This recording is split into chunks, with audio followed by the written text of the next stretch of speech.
There we go. I think we're live. I think we got it up. We Apologies, everybody, for being a minute late. It was quite literally Elon Musk's fault, and I wish I was joking about that, but it's not. Twitter DMs are being interesting right now. Yeah, I can't tweet right now. My button is like grayed out. Really? Oh, is it that? Is it that fucked? I Either way, I can compose a tweet, but when I get to the button's like grayed out. Oh, So tonight's gonna be interesting. yeah, tonight'll be fun. What a great start. How do I share that we're live right now? I guess we Uh, just that's hope that people come. I guess so. We've got 26 watching, so we're somebody's here. But Oh my yeah, god, it's gonna be that kind of good night, folks. It's times. gonna be that kind of night. Yeah, I you know what kind of night it's gonna be? This kind of night, EJ. Yeah, well, you know. I put out a thing when I could still tweet an hour ago that said, come for the analysis, stay for the movie quotes. So I wore my Point Break shirt. And then I'm often reminded of one of my favorite lines in Hell or High Water, which is, who gets drunk off beer? That guy gets drunk off beer. More tonight or more versus the Rams? Which more? Yeah, a lot of mores. Who are the Rams playing again? My schedule's still up. The Rams are playing Cardinals. Oh, Rondale. Yeah. Oh God. I mean, probably DJ. I would imagine would be the way to go there. Not that I'm like in love with either offense right now, but when in doubt, bet on the talent of a DJ Moore, Because Yeah. I mean, shit, last time against the Falcons, they were able to make it work just because of how freaking good DJ Moore is. So, hope for the best tonight. Yeah, we should talk about how weird that is, because normally I go back and watch the games from the previous week for each team. And here I went back 2 weeks and watched them play each other because this game happened like 10 days ago. So really odd that we get a rematch, divisional rematch, so close together. And, they just saw each other. I mean, occasionally you get this like at the end of the season and then a playoff matchup, but like in season, it's pretty rare that basically 3 games apart they play each other. And it's got to be both easier but also hellish to prepare for a team that you just played. Yeah. Because a lot of the scouting report that you did kind of carries over, but B, that they're going to break every single tendency that they did in the first matchup, so you kind of have to throw a lot of it out as well. You hope. You hope. I mean, you hope that they're that good. Sometimes they are, sometimes they aren't. And on, shorter weeks, they're going to recycle some of that stuff. But yeah, you literally just went up against these guys, 10 days ago. It's crazy. And speaking of those trends, one of the ones I was, in my preparation for this show tonight, I was going through some numbers. I actually wanted to pull them up. I have a whole thing here. You have graphics? No, not graphics, but more so Oh. stats that I wanted to kind of rattle off here to explain the PrizePicks slip that I will show in just a second. Because I was kind of going through the Panthers defense, which in itself has had a few nice weeks here. And I was kind of looking at like personnel grouping percentage and what kind of fronts they played, everything like that. They are 40% base defense, which in the NFL these days is rather high. And then when they're in nickel, most of the time they're going to be in a 4-2-5. They're not necessarily going to be playing a lot of odd fronts. It's going to be a lot of even fronts. Even when they're in base, it's a lot of even fronts. And that can have a few different implications in terms of how they play against certain run concepts. And they happen to be very good, especially because they tend to be in middle field closed structures, so they drop a safety down. They happen to be very good against outside zone. They only allow 3.8 yards per carry against outside zone so far this year, which happens to be the backbone of the Falcons offense, especially on early downs. They call that 53% of the time. And so I was going through all the film when they were playing against outside zone from 2 weeks ago, And that Tyler Algier 2.8 yard per carry number, 100% real. That was not a fluke. Panthers were all over them. They could not get the run game going. And I'm kind of thinking that Cordero Patterson isn't going to change that much tonight because he can't block for himself. And I just think that with how... Are you sure? I mean, he could try. He's a really good player, but... He might. I think that the run scheme of the Falcons does not match up very well against the run defense of the Panthers, in particular the types of runs they're good against, which is we are going to send 8 guys, upfield, clog every single gap, force you to cut back early, rally and tackle, get you in the cutback lanes. Like, you're never going to hit the front side on outside zone, and you're probably not going to get the cutback lanes either. And so I kind of feel, and I'll pull up the PrizePicks slip here, I kind of feel that this slip is the way to go, which is not taking the bait on Patterson rushing yards. Instead, doing the typical Brett play of taking over on receiving yards for a running back. But for Cordero Patterson, I think that's fair. It's 7.5. So you give me like one good, like Patterson breaking a tackle in the flat. I think you can hit that. I took Algier under 42.5 rushing plus receiving because I do believe in the Panthers front seven. And I also think that they're going to split carries. Plus Algier was so gummed up last time. I took under there. I took Mariota over 13.5 pass completions. I took Younghoe Koo over 1.5 field goals. And I took a wild Philip Walker over 15 completions as well. This slip, obviously, it tells you one thing, which is they don't expect a whole lot of points tonight. I also don't expect, a massive amount of points tonight, but I do think that there's money to be made here. Especially looking at how the Panthers defense matches up. And I think that, if anything, the Younghoe Koo over field goal and a half, probably the easiest money on the board here. What say you? See, this is why you should talk to me about these things before we make them. Well, if Elon would let us. I realize Mr. Musk is in our business now, but the Algier thing, like, yes, we should just say there's a hurricane tonight, and that's gonna play havoc with a lot of things, the kicking game, a lot of these totals. But if you're talking about combined, I mean, again, they played 10 days ago, and he had like 86 yards combined. Yeah, but without Patterson on the field, it's true. He will have less opportunities for sure. Like I'm not doubting that, but. Yeah, and then the kicking game with the wind and the rain. It's, if you're watching the pregame right now on Amazon Prime, they like have a plastic rain shield hung behind the talent because everybody on the field is in a hood. It's it's not pretty there tonight. So this could be a total slop fest on the field, off the field.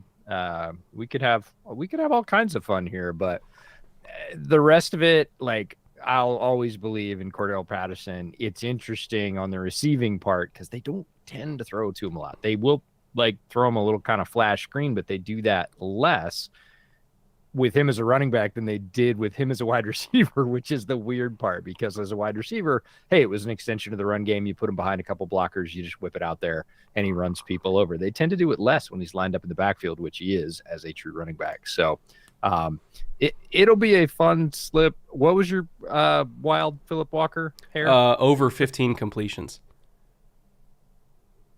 If he's on, he can do it. He is streaky, and when he is on, he's really sharp. Conditions, we'll see. I don't have enough data on Philip/PJ Walker to say he is a mudder or he isn't. But tonight will go a long ways towards determining that. But when he gets hot, he throws a very pretty ball and he can do it. So you know what my theory is for how Cordero Patterson's going to get the receiving yards, by the way? I would love to hear it. Bootleg throwback screen. Because we know how so much of their passing game is built off of we establish outside zone, we bootleg off of it, we try to hit flood, maybe we'll call leak every now and then. But teams have been so good in terms of just like sending edge rushers up the field to stop bootlegs lately, especially when the Panthers do get into their odd fronts, which is like 10% of the time or something like that. The fifth guy they'll just send up the field. I think the Falcons have a play call up their sleeve where they're going to bootleg back, and they're going to have an extra blocker that's going to be coming across, and then Marcus is going to turn back, and Cordero Patterson's going to be all alone after getting the run fake. He's going to be all alone in the flat. All these guys are going to be releasing out, and we're going to get a screen off of that, like what the Titans do with Derrick Henry every now and then. I feel that call coming tonight, and I don't have any prior knowledge. I wasn't texting anybody on the staff. I feel that call coming. I think we're going to get it. That is a highly specific call out, and if it comes to pass, we will all just be bowing down to the altar of Coleman, because that one. Arthur Smith used to call that with Derrick Henry. Saying. I'm not saying it's impossible. I'm saying, that if you hit on that one, you're buying me a couple of lottery tickets tomorrow. If I hit on that, I don't even care if I hit the rest of the slip. Yeah, you're right. You win. You win the stream if you hit on that. Let's see. What did I pull out of my notes? And again, a lot of this is going to be, some of this is going to be thrown up by the weather, but some of it's not. The Panthers' offensive line right now is playing great football. Mm-hmm.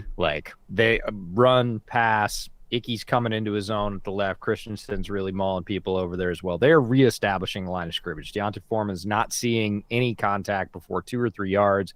He's being able to pick the holes. They're staying with blocks. Pass protection for Walker has been, I would say, above average in general. They have their breakdowns just like every line, but right now that Panthers offensive line is playing super duper strong. And you might not think that looking at their record. Their defensive line is strong too. So both lines, if you're talking about building from the inside out for the Panthers, are playing really well right now. Atlanta's running some really funky blitzes, which is interesting, or we'll call them sim pressures because it's not, technically it's not an extra guy. It's 4, but spicy. Yeah, it's 4, but really spicy. You're dropping your 2 defensive tackles into low hook zone pass coverage, and you're bringing your, slot safety on a loop over the outside DE. Oh, okay. Yeah. Let's take a look. Doesn't always work, but there's definitely some slow the film down moments and go, wait a minute, where'd that guy come from? Okay, way outside. All right, cool. So that's something to keep an eye on. Marcus Mariota, he could still get it done. His ability to run is what everybody talked about when he came out. He is accurate, I will say, in spurts. He definitely has some ball placement issues where he throws it behind people or stuff like that. Kyle Pitts bailed him out in the previous game against Carolina. Caught a ball he threw behind him in the end zone for a touchdown because Kyle Pitts' catch radius is like Da Vinci Man. A barn door. Yeah. Yeah, he can catch everything. But what I was really impressed by with Mariota as I went back through the film was his movement within the pocket, not his ability to boot or run. He's still got that. And he can extend plays that way, but his extension of plays within the pocket has grown. He's gotten better and better at that. And there were 2 plays right in a row against the Panthers in the previous game where his navigation of pressure within the pocket, keeping his eyes downfield, and his ability to deliver the ball, what I would call late in the down, really kept it going. And he looked cool, smooth, ready to do it. His game's a little bit underrated. I think he's a little bit Geno. He's not playing anywhere near as well as Geno is this year, but it's that, hey, he came in, there was a bunch of fanfare, it never really worked out. He's been, on the bench or in backup spots for a while now, and this season, again, he gets to ascend, he gets to be a starter, and there's some good stuff in his tape. Is it as good as Geno? No. Geno's playing some of the best quarterback in the entire league right now.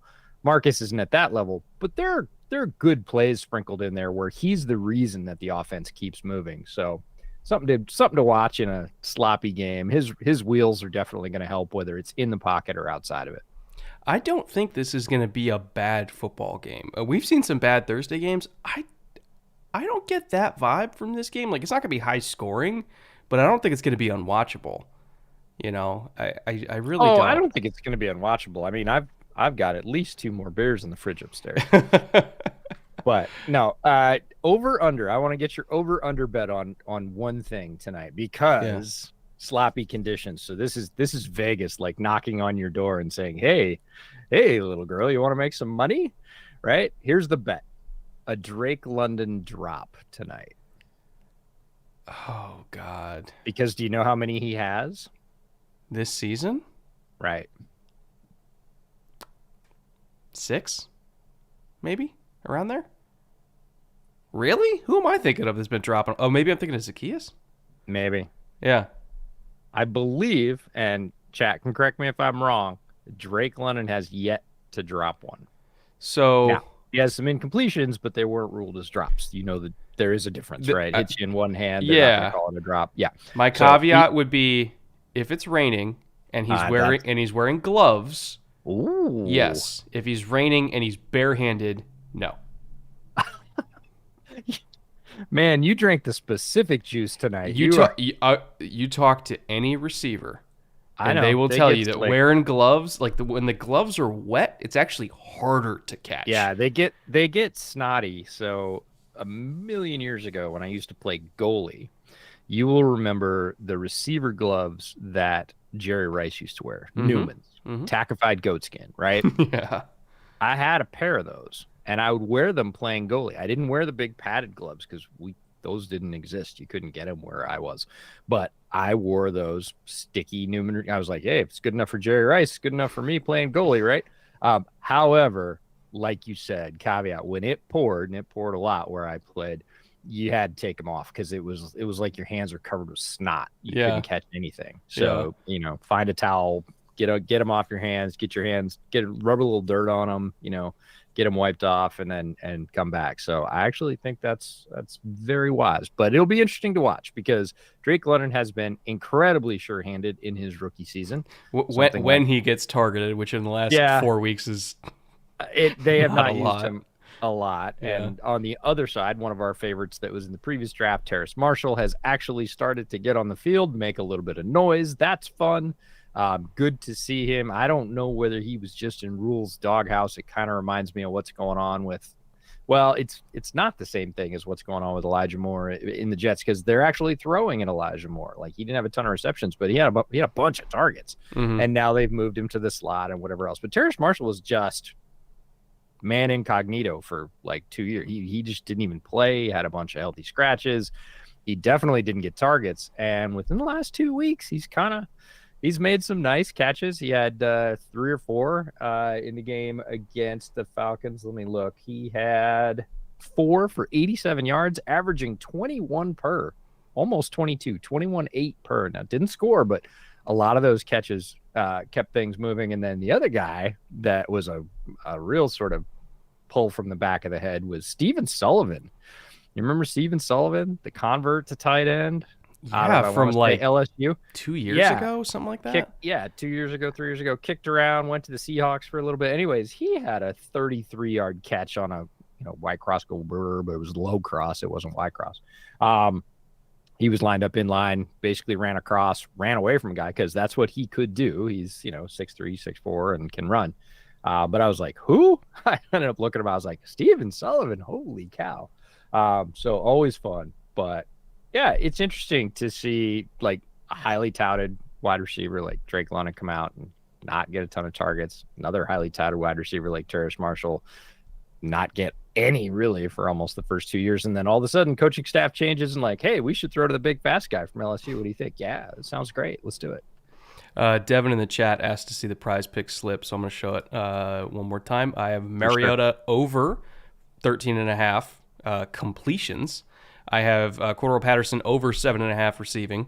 I have Younghoe Koo over 1.5 field goals made. I have Tyler Algier under 42.5 rushing plus receiving, which is probably going to be the hardest one. Not gonna lie, but I do think that Patterson's going to outsnap him. And then I got Phillip Walker over 15 completions. A little bit of an uphill battle on a couple of these, but I do feel pretty good about Patterson over and Younghoe over and Mariota over. So I think I at least will get 3 and make my money back here. Obviously, if you guys want to tail the slip, you can use promo code Bootleg. They'll match your deposit up to $100. So you get $100 extra to use on the platform, not just for this game, but any other game coming up on Sunday or Monday, or the Munich game, which I think is at like 9:30 a.m. Eastern, something like that. So lots of games you can use that extra juice in the deposit on, or you can use it on this one. Or if you want to stay completely away from this game because you don't trust the NFC South, that is fair as well. But either way, promo code Bootleg will match your deposit, and we very much appreciate if you do that. Even if you don't deposit $100, if you deposit $10, we very much appreciate that, because then PrizePicks will come back next year, and we get to keep doing this stream. That's right. They keep loving us, and a couple hundred of you already have, and we appreciate that to no end. PrizePicks has been an excellent partner to work with. We really enjoy having them provide our ability to do this. Despite some of the quality of the Thursday night games, we've had a hell of a good time. The viewership has continued to increase throughout the season, regardless of who's playing. And we can't thank PrizePicks enough for giving us the chance, and can't thank you enough for responding to that opportunity, showing up at the streams, tossing in super chats and comments, signing up with PrizePicks, getting that bonus. Those are all really good things. So let's just keep it rolling. Chat says London did not appear to be wearing gloves. I'm going to go no drops, EJ. All right, no drops. He's been incredible. We talked about his basketball type skill set that was very obvious in his film at USC, and he's continued to have that. He's continued to be able to box people out, do the contested catch routine, make tough catches. Even when he's getting hit, he got whacked a couple times in the previous Carolina games. Like, that's another note, is the Carolina safeties, they have some limitations, but hitting ain't one of them. They are gonna smack you. They are gonna come up and just really rack you on a couple of come forward, play forward, right? Hang back, wait for the completion, and come in and try and make contact. They both about knocked themselves silly in the last game, running into receivers and running backs. So Carolina team, it's hitting. Frankie Louvu, one of my favorites, one of the most underrated linebackers. Frankie Louvu. He played in the last game. He got burned in the last game too. I'll be fair in the film assessment, but Frankie Louvu is wildly underrated. A lot of people don't even know his name, and that's wrong, because he's a very quality player. One of the things I really like about Atlanta is the diversity of that receiving core that London's in. They just have different types. They've got London and Zacchaeus, both big guys. Damiere Byrd's showing a speed element that Chicago unfortunately could never wring out of him. Brian Edwards is hanging around in the back. They just have different types of receivers. And when we talk about building a receiver room, we want to see that diversity of receivers. And, to a point, Carolina has the same thing. They have Shi Smith and DJ Moore, and then Terrace Marshall getting into the act as the bigger, faster guy. Bigger at least. DJ Moore's in no way slow. And he's really does power. Thick, though.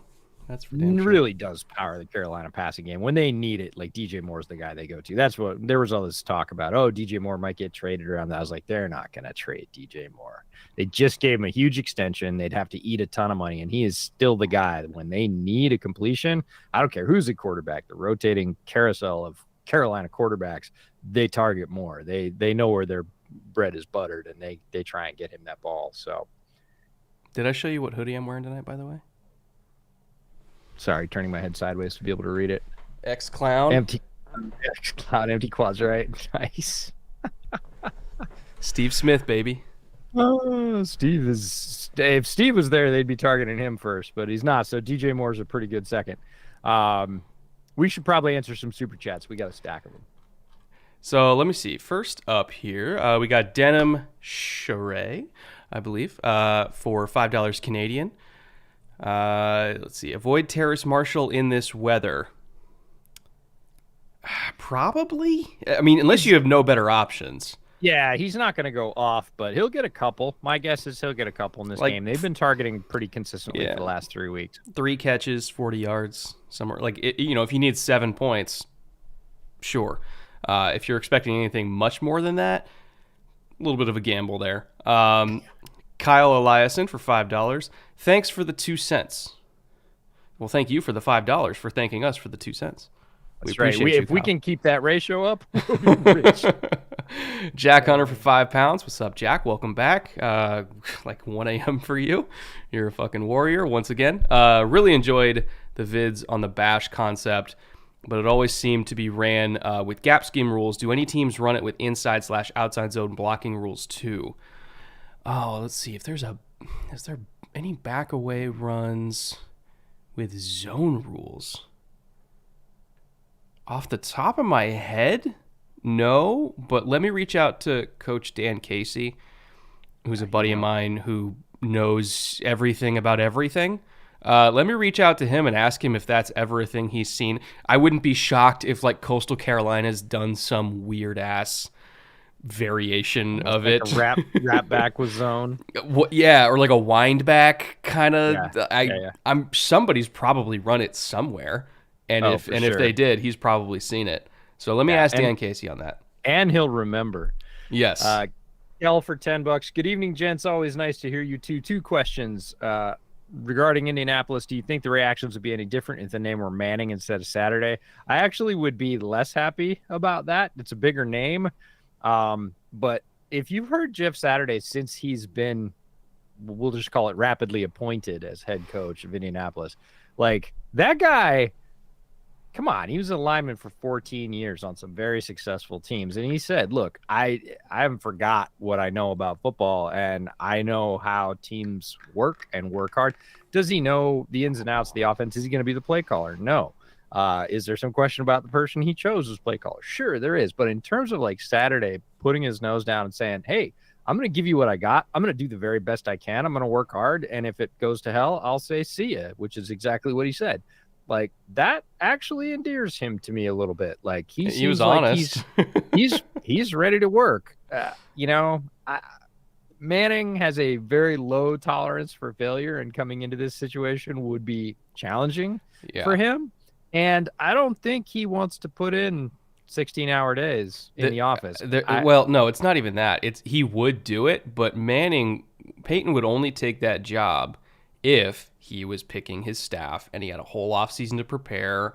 And he had his choice of quarterback. And he had an ownership, probably, yes, actually. It's got to be a business component to it. 100%. Peyton would not just throw himself in the middle of the season into a dumpster fire Colts team. If he was going to take over anything in the middle of the year, it'd be the Broncos. Yeah. Like, let's be honest, as a coach at least, So, I think that, will Jeff Saturday be a good, guy to rally the locker room? Maybe. I mean, he's a great orator. Orator or orator? Orator. Yeah. I'm not a great orator, clearly. But, he is. And, again, he played for a long time, so he'll probably have the respect of the players in that. Like, there is a good locker room leadership component to it. I still think that they did a lot of assistants dirty by not giving him a shot. 100%. But I'm kind of like, we're here now. Like, he's the coach. It's done. They're not going to decide on Wednesday. Well, maybe they will decide on Wednesday that he's done, but who knows? Anything can happen.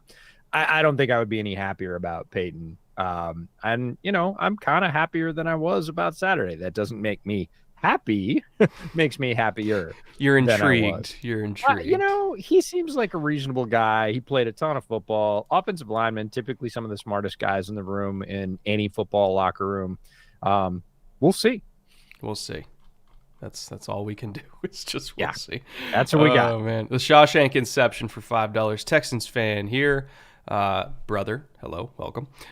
Was at last week's TNF game. First ever NFL game for me. Was super fun, and I met Owen Daniels. OD. Nice. I didn't know he was still wandering around the halls. That's awesome. I love Owen Daniels. One of my favorite tight ends ever. He's anyway, a great player. Thoughts on Lovey? It's so hard for me to say a bad thing about Lovey because I love Lovey, the person. I do sometimes think he gets a little bit too set in his ways as a coach. He can be painfully conservative to me. But I do think that in terms of there's multiple ways to be a bad coach. You can lose games or you can lose a locker room. I don't think he's ever going to lose a locker room, but he will lose a lot of games. And so I've always I've liked Lovey better in terms of being a cornerstone of a defensive staff.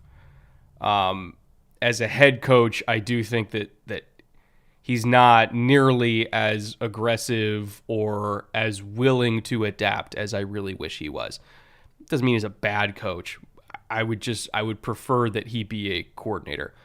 But I love him as a person, and if I was a head coach, I would want Love to be on my staff every single day, every single week, every single year. I just think that next year it might behoove the Texans to explore some other options for the head chair, so to speak. Did I explain that right? I think you did fine. You walked the line nicely. We should note that kickoff has occurred, and this is the binary game in terms of uniforms. I was not aware of this. Falcons all white, Panthers all black. And I do like the black uniforms, by the way. The black uniforms with the black helmets are fire, in my estimation. I have come to realize that I do not like silver face masks. Oh, like you want it to be black or white, or black or white or red. Give me a primary color. Don't give me a silver face mask unless it's like a chrome helmet that Oregon's doing or something. Like if it matches, cool. But like, I don't know. Something was bugging me about the Falcons helmets, and I realized it's the silver face mask. I don't like them. So it looks like Cordero Patterson out there is a starter. No surprise to anybody. Yeah, I didn't realize he was talking to Tony Gonzalez in the pregame, and Tony Gonzalez was saying, run for a touchdown or like run back a kickoff for a touchdown. He's like, run back a kickoff, I get the record. Tony was like, what? And he's like, I'm one away. And he's like, oh, okay. Which I was not, that was not top of mind. They're not giving him as many opportunities this year in the games that he's played. They haven't given him as many opportunities as I want them to. Ooh. Oh, God, Marcus almost got picked there by Brian Burns. Yeah, I know, by 50, no, it was 53. I think that was Nick. Was it 53 or 54? 53, which I think is Burns, right? No. Guess who that is? 54? Or 53? Oops. No, I'm on the wrong roster. I was on Panthers roster. 53 is Burns, you're right. Okay. I thought he was 54. My bad. Brian Burns is an easy one to spot. You just look for the dude that looks like freaking Groot. And right, for sure. No, but the Bradley Chubb thing is the one that was killing me. Number 2. Bradley Chubb is wearing 2, and I was watching all 22 this week of Bears Dolphins, and I was like, what the hell? That guy's huge. Why is he wearing Normally I'm not a uniform number like cop. I don't care, but 2 on Bradley Chubb is just, it's wrong. Just stop. Okay. There you go. Pitts got involved early. Okay, ran a 7 against a safety. Matched up 1-on-1. I really like the trend of actually targeting the supernaturally large and talented tight end that you drafted super high. It seems to be a good move. I don't know anything about football, but it seems like it might help him out a little. Well, especially when he's 1-on-1 with a safety and has a 2-way go. Like there's, I just in general like throw it at that guy all the time. Throw it at that guy. Unless there's 3 guys draped on him, throw it at that guy. He's gonna come down with it. He is a ridiculous receiver. Offset pistol here. That's fun. A lot of blockers. Let's see what they do with it. Nothing. Outside zone for a loss. Shocker, EJ. Yes, who? Yes, who? Algier. No. 42? No. Not the runner. Oh, the tackler, Frankie Luvu, I think, right? Yeah, there you go. Look at him. Look at him knife through the line here. He's really good at this. There are things he has limitations on, but like, God. Bam, right from the backside. He wasn't the lead, but Shaq got in there too with the run through. Yep, for sure. I always forget Al Holcomb's there. It's funny how that happens on Thursday Night Football. It's like, oh yeah. That's what happened to me when I was watching tape, and I was like, oh, yeah, Stephen Sullivan. Ooh, that was a really interesting fire zone call there on 2nd and 11. By the way, did you look at the block combo I sent you from Dolphins Bears? Uh-huh. That's cool, huh? Yeah. Yeah, they were doing some fun shit in that game. They ran option from under center at Bradley Chubb. Yeah. And I'm like, you guys are insane, but I love it. Yeah, that was Jalen Daniels. He did not like getting Tevin in his lap. He was less than fond of getting Tevin point blank. That was no bueno. 3rd and 9. Are we in man here? I think we are. Yeah, we are. Oh, God, they called a screen into 1 rat on 3rd down. That's not ideal. That's not going to work. I mean, you're going to get that. You got exactly what you bargained for. Put it that way. The in that down and distance in that area of the field, I'm pretty sure the Falcon or the Panthers blitz rate is like 15%. Why would you call a screen into that? Like, are we doing any scouting at all? Did you see what they did with the defense though? They had Luvu at standing nose, and he was shadowing Mariota. But Shaq was directly behind him and had the back. Like they literally stacked their two linebackers and they had edges. There was no defensive tackles. They did that against was it the Jets that they did that against as well? And they had like three guys all stacked on top of each other over the center. I think it was the Jets game where they did that too. Like they were doing some weird, funky shit. Yeah, it's fun to watch. So sorry, we'll apologize in advance. We're football nerds. We're gonna have fun with this no matter what the weather is, no matter who the teams are. Like, if you're here for it, good for you. There'll be plenty of it. If you're confused already, it's only gonna get worse. Let me make sure. Was it the Jets game? No, they haven't played the. Oh no, Giants. That's who I'm thinking of. It was the other New York team. Yeah, and while we've got an ad, we should get back to our super chats. Jared for $5. There you go. I'm way ahead of you. He's just way ahead of you. Yeah, he's just Brett, you may have gotten me last week, but don't worry, I'll see you in playoff. Oh wait, oh God, fuck you.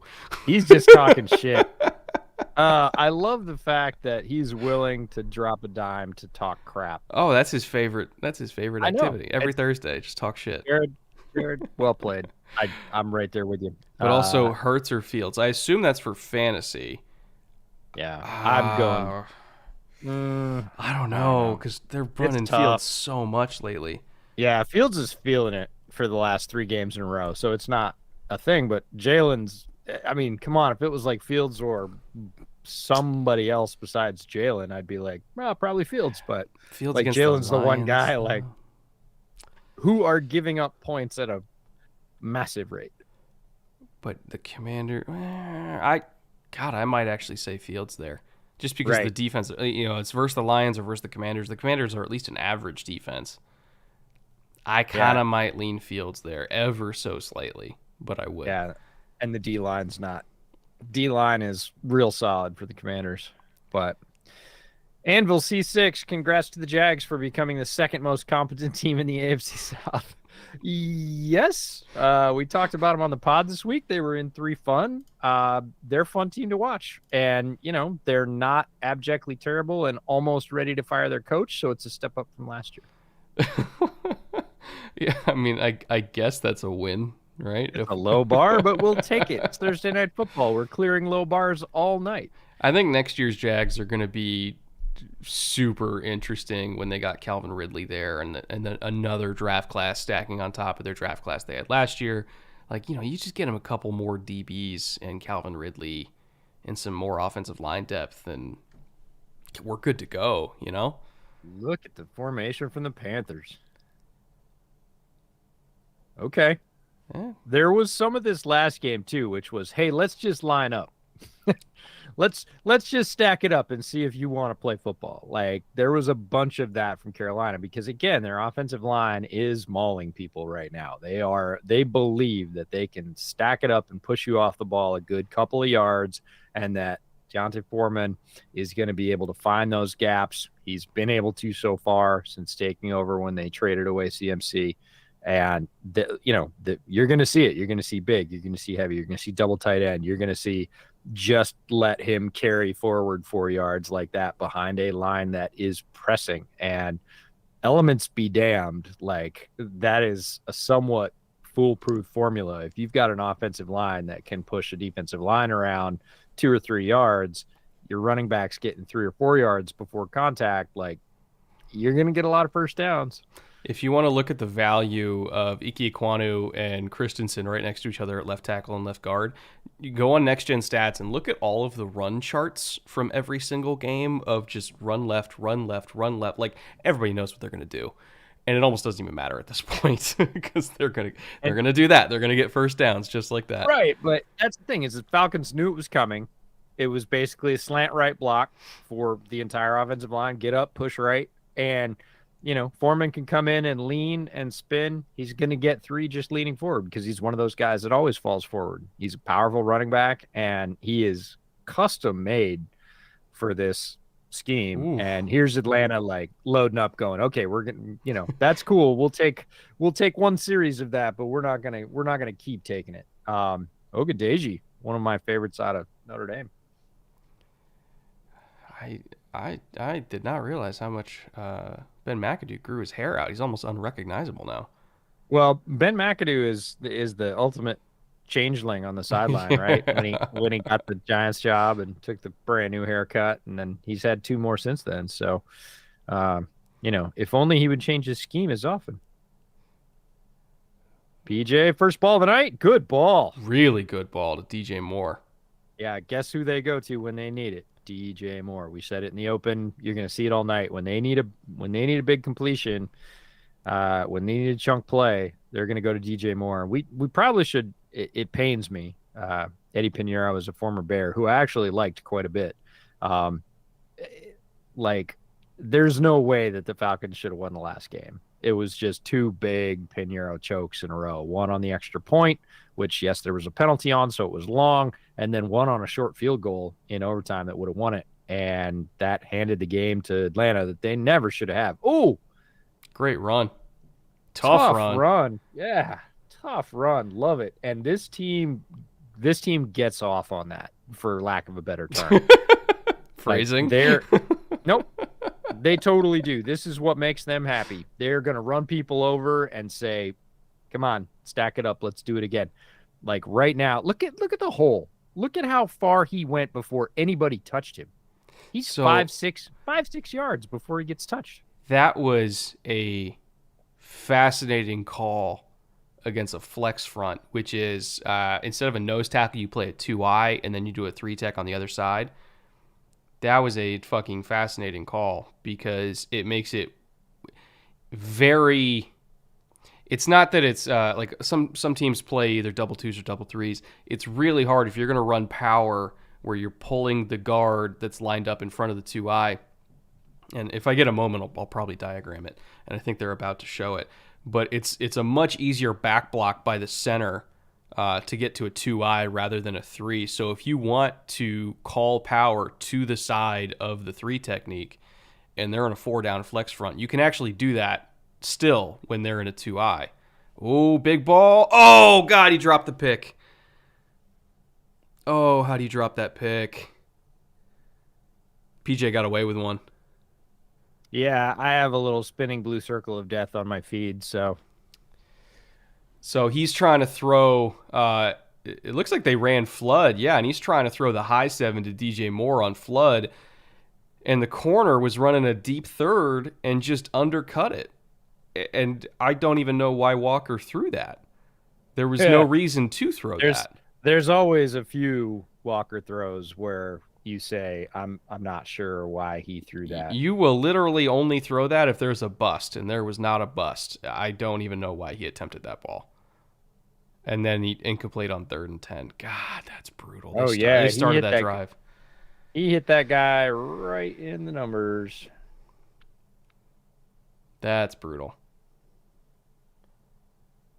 And then he bounces one off the back shoulder of his own receiver. Okay, Pinheiro, let's see if he can exercise his demons from the first game, because, boy, he's got some. Yeah.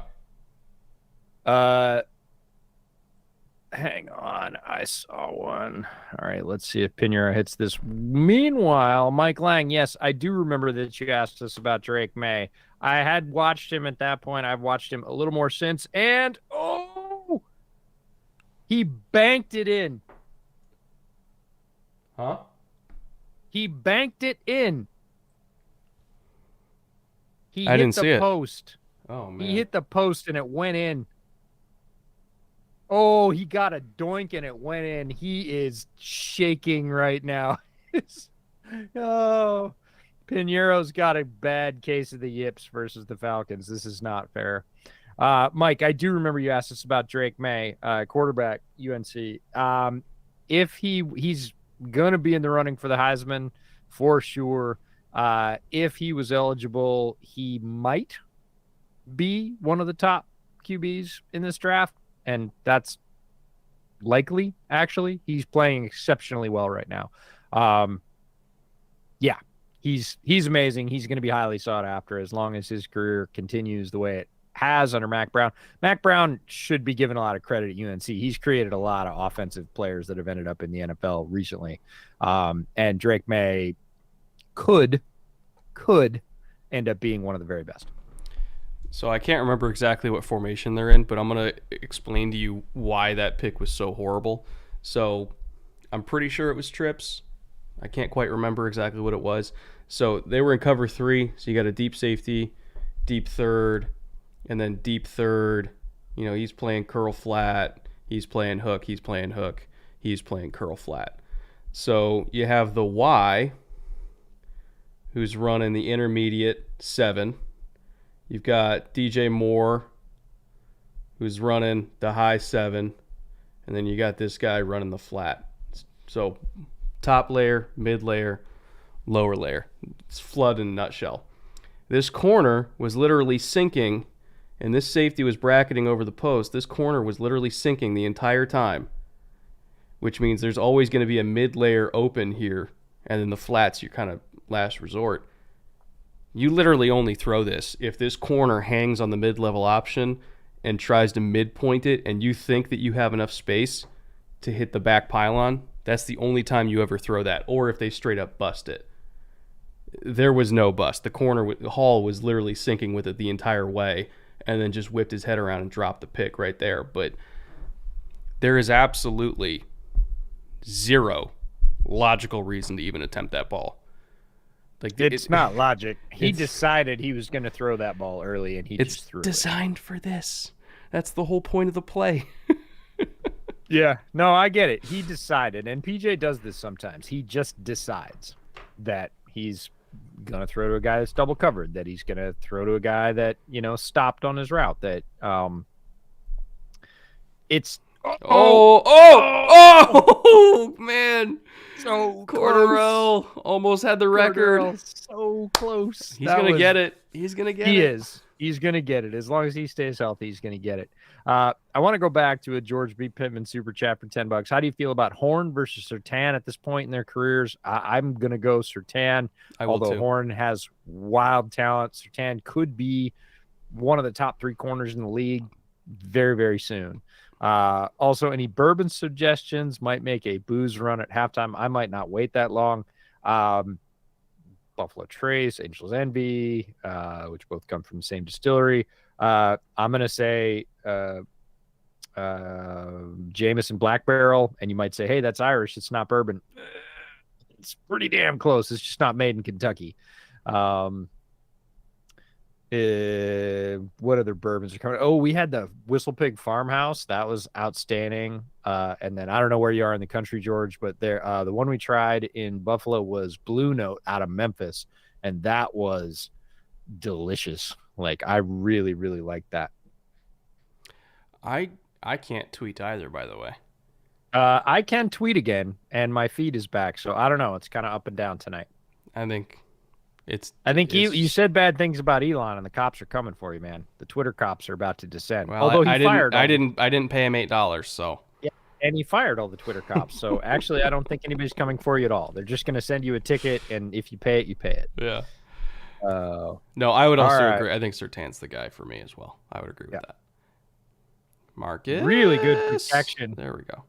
Really good protection, and I am so sad about Damiere Byrd. I got to take a mini rabbit hole. Like, I was excited when Chicago signed him coming off his stint in New England, because New England had used him much like the Falcons are using him, which is as a sort of counterpoint with a little speed to run deep routes, because he's quick enough to do it. And I really thought that was something, well, it was something that Chicago needed and could use, and they just never got it out of him. He had quite a few catches for them. Yo, did he get his feet down? I think he did, barely. I don't know if he got the second one down. Again, Damiere Byrd, all of a sudden it's the Damiere Byrd show. I think they're saying incomplete. Yeah, I didn't think he got that back foot down just on first viewing. But then again, A, I'm not an official, and B, I wasn't real close to it. But I am happy to see him having success in Atlanta. I am bummed he didn't have success in Chicago. Reminds me of the old for those of you that remember Mushin Muhammad, Moose, Mm-hmm. his quote about Chicago is where receivers go to die. It's been true for a long time. I hope it ceases to be true very soon, but for Damiere Byrd, that was the truth. Another offset pistol here. Great shot. Kadarrell Hodge. So we're throwing at everybody except Drake London tonight. And that's fine. Honestly, if Mariota spreads it around, which he was known for at Oregon before he was drafted, and he's always been one of those guys that could see the field. I always laughed at people that said Mariota was a half field read guy or a 2-route guy. He never has been. He's always been willing to survey if he has protection, and he will throw it to open guys. He's not one of those people that has his receiver and everybody else be damned. Oh. Really like the Panthers defense so far on Tyler Algier. Well, they're interested in not letting him do his thing. Well, what do we talk about? Outside zone against 21 personnel. They don't give up anything. Nah, they're not interested. They're one of the best defenses in the league, specifically against that run call. Yeah. Like you can get them a lot of different ways. That ain't one of them. And so you can get them a lot of different ways, but that ain't one of them. I like it. You almost got to get them out of all their middle field closed structures by doing the stuff that traditionally punishes that, which requires a competent deep passing game. And I don't know if they have that. Oh, look at it though. They run toss to Cordero. Like they just shut that down. There's 3 guys waiting for him right sideline. Like, nah, you can hit us, but you're not getting anything. Like, I appreciate their early script. I'll call it script for defense, right? The early defensive script for the Panthers is on point. Oh, man, look at Derek Brown. Derek Brown's just wrecking stuff, just wandering through guys. That's a way to replace the scoop, man. That's a hell of a job. Hell of a job. Have him like crush through the flotsam and jetsam and get to the edge. That's the thing with this kind of run game, this style of run game the Falcons have. If you have a competent nose tackle, it's almost impossible to run it. Oh my goodness! Flag though, I think it's going to come back on a hold. Yeah, but no. Okay, we were just talking about Derek Brown, and while we're talking about Derek Brown puts in the Herculean effort. Watch his get off on the ball on that last play. He was first off the ball easily, and he almost trips Mariota before he throws it. He mushes his guy and then dives at his feet. He's going to be coming in from the screen right here. They're not focusing on him. I think he's the one. Look at Brown. He's double team right here. He's messed up Dahlman. He gets yanked. Watch this. Oh, so close. Derek Brown is a force. And yes, we're fans, by the way. All right, EJ, what's your call for 3rd and 19? I throw a dart at the board backwards. Honestly, my call is just get whatever yardage you can, then go for it on 4th. Oh!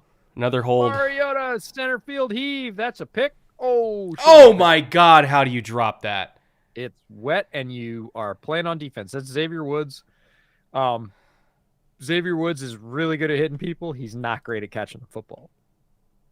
That's 2 horrible dropped interceptions already tonight. Well, I mean, tell me you didn't think that was going to happen when Marcus was just about at the sideline and whipped it back to midfield. Yeah, like whip is a strong word. It served it up on a platter. It's a terrible idea. Like throwing late in the play off the edge back to the middle of the field is crossbody, like being chased. Like there's all the bad things. Like throw that ball away, Marcus. You're well smart enough to do it. And he was like, I'm going to try it into double coverage, no less. It's not even like, oh, my guy has leverage. He's one-on-one. I'll give him a shot. That's different. This is, I guess I'll see what happens. Like, that's not a great way to play quarterback. So horrible. So horrible. JJ for $5. I'm ready for a good Thursday night football game. Listen to you guys and play God of War Ragnarok. First of all, I'm jealous. How is it, by the way? I would love to know how it is. I'm good at multitasking. I am not, so unfortunately I can't play Ragnarok while streaming, but you could, but that would be all you could. It would be a really bad stream. Yeah, that'd be all you could do. You would not be diagramming your success on a whiteboard while playing Xbox or in your case PlayStation. Yeah, nice punt. And Shy Smith, just so we can get this out there, has a little bit of juice in the punt return game. Little bit. little bit of juice. He showed some good things in the last game. So that one just a fair catch. But Shi Smith, number 12, one of the players I was hoping that Carolina would be silly with at the cut down deadline for 53. Really thought of some other teams, cough, cough, Chicago could have used him.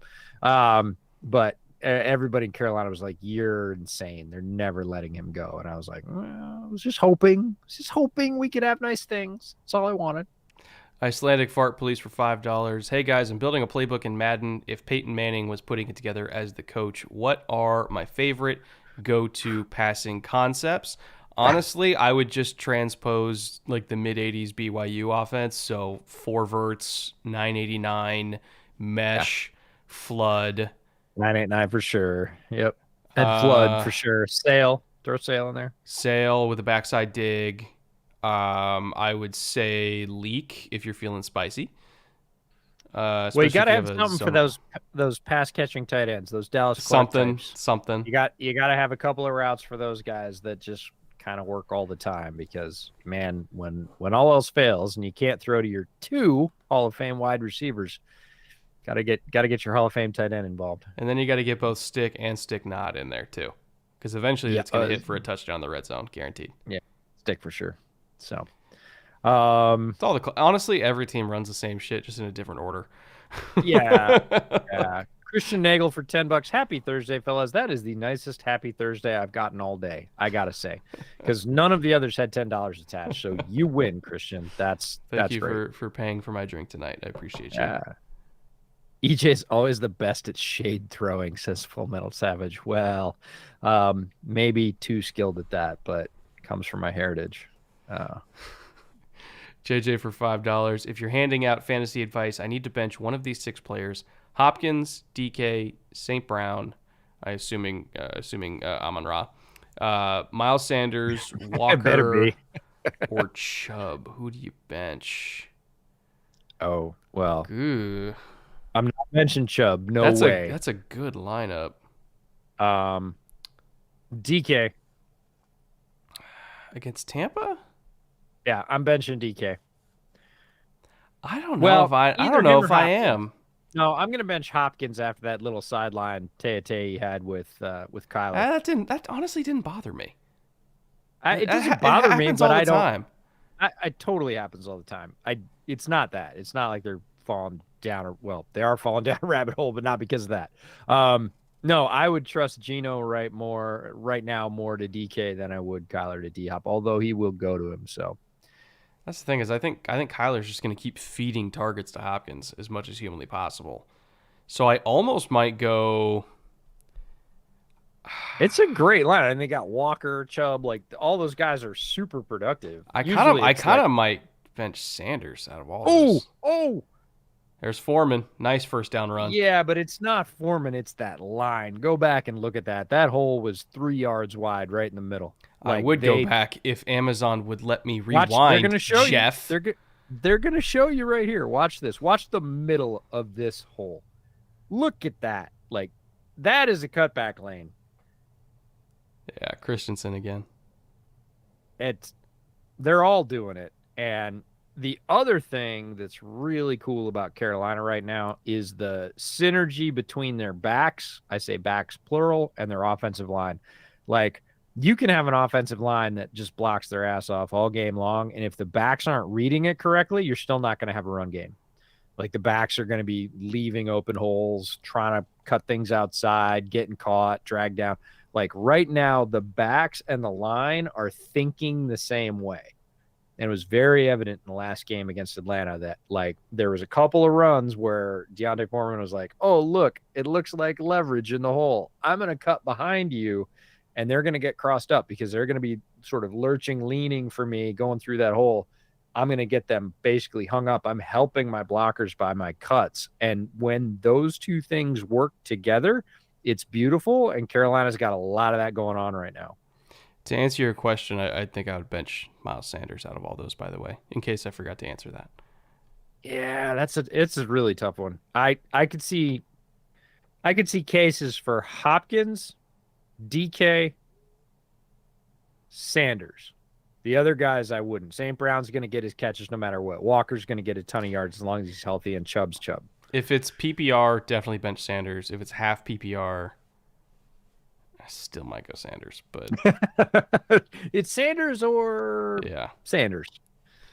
Monophthalmos. God damn it. Monophthalmos for €5. How about Thalamus? Monothalamos. There we go. Sure. Go.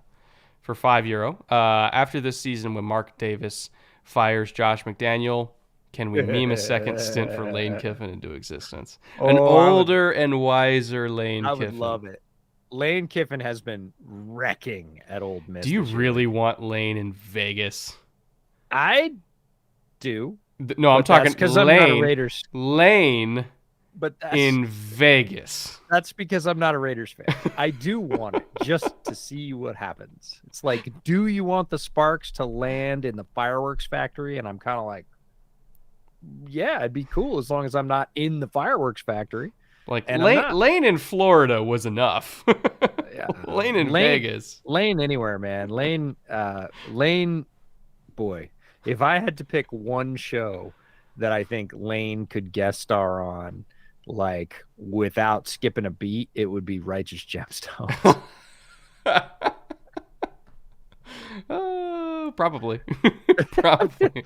Tell me they couldn't write a Lane Kiffin 100%. part into that show that 100%. would feel so particularly in character that he wouldn't have to prepare. He could like No, he just plays himself. have a mint julep, walk on, talk a little bit, and leave, and they'd get what they need. They'd be like, "Great, Lane, that's amazing. We got it. First take. Let's go." Oh man, Mike Lang for $5. I'm sure you guys don't remember, but I asked you guys how you felt about Drake.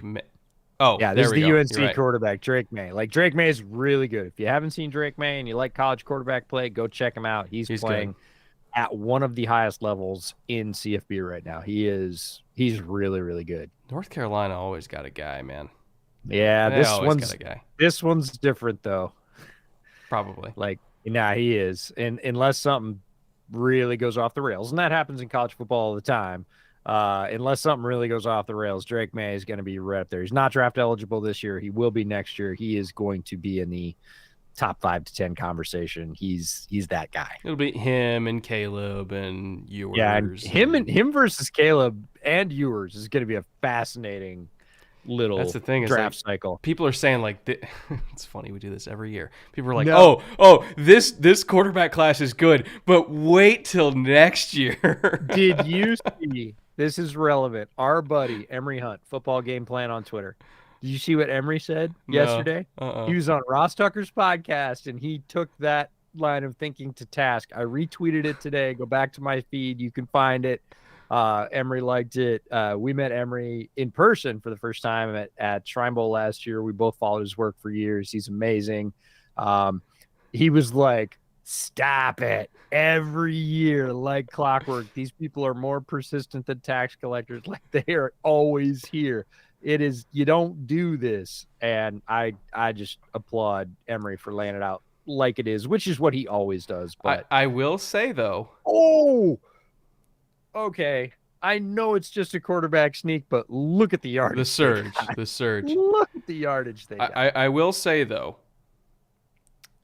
Bryce. I mean, I will never speak ill of Bryce Young, but Will Levis. We love Will Levis. Caleb Williams. little different. A little different here. 2024 is. It looks on paper, it looks pretty fucking insane. Not gonna lie. It looks really good. This year's really good. 2024 looks kind of fucking insane. So if you're bad this year, it's good for you. If you're bad next year, I think it might be great for you. It could be, but you just never know. And you never know. It's all on paper and you know. But god damn, 2024 looks good. 2023 doesn't look bad. No, 2023 looks really good too. This is not a bad year if you need a quarterback. Next year might be better, but it's not the kind of thing where you're like, oh, we have to hold out. Whereas last year, that was kind of a legitimate thing. Like, who are we going to get? Yeah. Oh, Deonta Foreman. I don't have a shot glass with me, but cheers to you. Jesus Christ. Ooh, I think I finished my Jamesons. I don't even think I have liquor down here. I might have to run to the kitchen. Oh my god, he just beheaded that safety. Well, look at him just lower the pads. Yeah, this is a Texas guy. He knows what's going on. He's Woo! Oh, little counterpoint. Richie Grant, who sort of fell off after he was one of the most highly rated. I think he was my first or second rated safety the year he came out. Really, really talented player. And he just did not pop in his first year. He started to make some plays over the last 2-3 weeks. Richie Grant has started to sort of creep back in a little bit like Terrace Marshall. Some guys it just takes a little bit longer. Richie Grant, tremendous range as a safety, good hitting ability, great ball tracking. Richie Grant started to make some plays. Zachary Crites or Kreitz for $5 Canadian. I have nothing to ask. I just want to say you're both awesome. Zach, you're awesome. We love you. We appreciate you. That's the best. Thank you for your magic Canadian money. We will use it for syrup and poutine. Oh, geez. Oh, man. I used to have a friend when I traveled in Canada in the late 90s, or early 2000s, let's say early 2010s. He just couldn't lay off the joke, man. He's like, oh, so it's like $20. The bill's like $20. So if I give you 10, you give me like 30 change. Like, and it was it just over and over again. And I gotta say, it never got old for me. I'm sure for the servers it was old instantly, but yeah. He was entertaining. He ran that one. Let's see here. Jared for $10. Thank you, Jared. I assume you're trolling me here. Let me see. I talk smack, but it's he's not. Okay, maybe he's setting me up. I assume you're going to talk smack. That's a great setup. I talk smack, but it's all love. Curious on Saturdays during the regular season, how much of your watching college games is starting notes on players versus just watching because football is fun?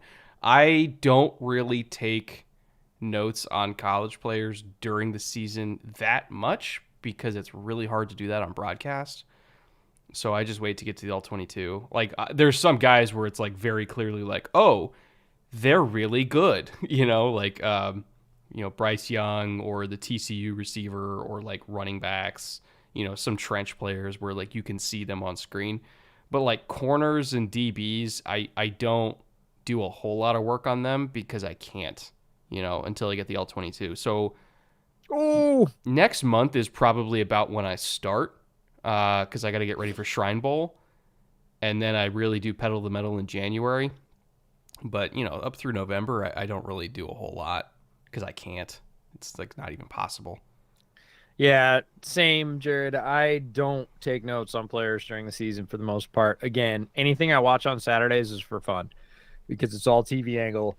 And quite frankly, Saturday is really the only true day I have off, even though I'm doing this full time. Like Sundays is a full-time day from about 9 in the morning to usually somewhere around midnight, 1 o'clock. Mondays we record in the morning. We usually get done with that by early afternoon, and then there's things to clean up, Monday morning type stuff. Tuesdays are fairly quiet, but I start doing All-22 work for Bears Over Beers, which is recorded Wednesday night. Thursday I'm looking at previous games for this stream.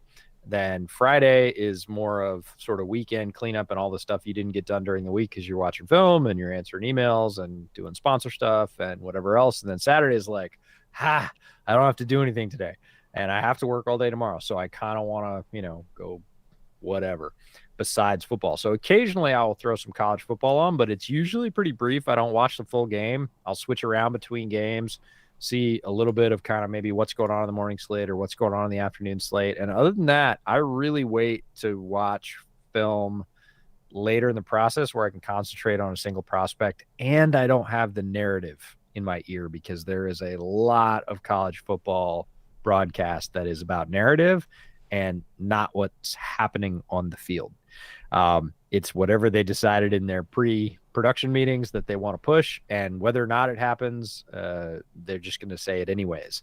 And that can really throw you off on players. That can really give you a really false sense of a player.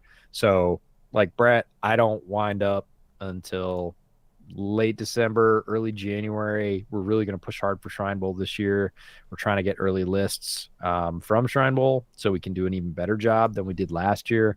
We feel like we kind of learned a lot of lessons last year when we were there, and we kind of have a lot of strategies that we think we can really make a lot better content for all of you and represent the players who are there even better. We're really looking forward to it, but we'll start hammering that in January. And January is tough because, Super Bowl's not till February. Like, you're in playoffs, you're still in regular season. It's the whole bit. So January is double duty for sure. And then February, middle of February now, it really feels like you're done with Super Bowl and whatever else, but you're at that point hardcore into draft season. So there's a bit of overlap. There's no real break in the middle of the season until you get done with the draft. And then there's a couple weeks, and then we dive into off season. So speaking of that, Shawshank Inception, Hendon Hooker, NFL prospects. Can't elaborate whole he's lovely yet. I really like him. I've watched more of him just, again, flipping through on Saturdays than I have a bunch of players because Tennessee's had a very good season. He's there, even if he's not there. He's in the highlights. Like, he's older, yes, but he has matured quite a bit this year. And I tend not to hold older against people as much as some other folks do. For quarterback, it's not that big of a deal. Yeah, I mean, if it's a running back and the guy's 25 coming out, I'm like, okay, not great. You're getting, 4 or 5 years worth of that. But honestly, if your biggest complaint about a quarterback is we got him when he came out, he was 25 and we got 8 great years and now he's, 33. Like, quarterbacks are still playing pretty well at 33. Like, if you get 8 great years of quarterback play, you don't care that he was 25. You want to pine about the 2 years you lost. Cool. Well, yeah, if you can find great players who are 20, 21, that's awesome. If you can find great players who are 25, it is not a death sentence. Like, again, as a quarterback, certainly specialists, even wide receivers, but you get into running backs, you get into defensive tackles, you get into those guys like DBs. Mileage at DBs, got to keep your speed because once it drops off, you better have a trump card, better be really good with your hands or have a great frame or something. But for quarterbacks, like, if he's going to come in and play well because he's a mature 25, and right now Hendon Hooker looks like he's making really good decisions with the football, like, I'm not so worried about that, honestly, year, because you don't really hear it. If a quarterback's 24, maybe some people talk about it, but if they're 25, everybody talks about it. And I'm like, you might get one less year on the back end. It's okay. The only note I have for him so far, again, which is just based on me watching Tennessee games on broadcast, is, God damn, he can throw the ball. that guy can sling it for sure. That's all I got for now. But give me a couple months. William Reed for $5. What do y'all think about referees attempting to make bootleg shot of the week by trying to lay out Cam Bynum? I personally thought that was hilarious. Vikings fans did not. But for me, God, that was the funniest moment of the whole week. Just the sheer exasperation on the all-22 throwing his hand up at the ref. And the ref, like, laying there like a dead fish knowing that he fucked up. The funniest moment of the week by far. Yeah, my favorite part of that entire thing was the other end of the field and Tyler Heineke celebrating like he just won the Super Bowl. I'm like, dude, you just whipped it into triple coverage. One receiver, like solid triple coverage, which is really rare in the NFL. You do not see it very often. You absolutely heaved it into triple coverage. The ref laid out one of the defenders. Your guy scores a touchdown, and you're like, yeah. And I'm like, that's not how it's going to look in the film room, pal. That's going to look like a prayer that you threw into triple coverage, which is what it was. You got lucky. Like, put your hand down. Man, that run pass distribution for Carolina, 17 rushes, 6 passes. That's crazy. They're feeling it right now. That offensive line is able to power over people. Here's a pass. Here's a sack. Okay. I'm really going to struggle to get to 15 attempts, aren't I? You are. Actually, no, it's 15 completions. Oh, I'm fucked. Oh, completions? We really got to talk about these things. We got to have, like, coffee on Thursdays and talk about your slip. It's been a couple weeks in a row where I've seen your slip and gone, Well, Okay. again, if Twitter was like usable right now. Or if Washington would let me bet, I could have my very own slip and we could go head to head. I think that failed here in California, by the way. Oh, did it? I think Online? so. Yeah, Prop 27. I'm pretty sure that failed. We didn't even get to vote on it yet. We just got, and you remember this because you were with me. I was in Vegas when it happened. When I was in Vegas for Ravens Raiders last year, we got the first ability to bet on sports in Washington. You have to go to a casino, but before that, you could not place a sports bet in Washington, period. Like you Yeah. just couldn't. You had to go to Oregon, you had to fly to Vegas. And so that was a big deal that people could actually play sports bets by physically going to casinos that got individually approved. So it's starting, and we'll see. But once that happens, I'm just gonna go on the positive tip here. Once that happens, I too will be able to fill out a slip for all of you to laugh at and not tail. Are they punting from the 35? They are. Oh, and he didn't catch it. Okay, he got lucky. Is their kicker hurt? Who punts from the 35? Pinheiro. They're talking about win, and Pinheiro is shaking. I'm telling you, he missed 2 to actually lose them the game last time. Atlanta had no business winning that game. Pinheiro had 2 shots, one of them an extra point. I know, for everybody that's going to yell about it in chat, I know it was a 48-yard extra point after the penalty for DJ Moore taking his helmet off, which was dumb, but he missed that, and then he missed like a 30-something yarder in OT to win it. Like Pinheiro missed 2, and his first one tonight hit the post and went in. So if you think he's not absolutely like sitting on the bench talking to himself, seeing ghosts, I'm trying to find out if he's like, it's the 35-yard line. I don't and tell you I'm not there. I am, however, looking up Yakko. Love the name, Yakko Warner. That's perfect.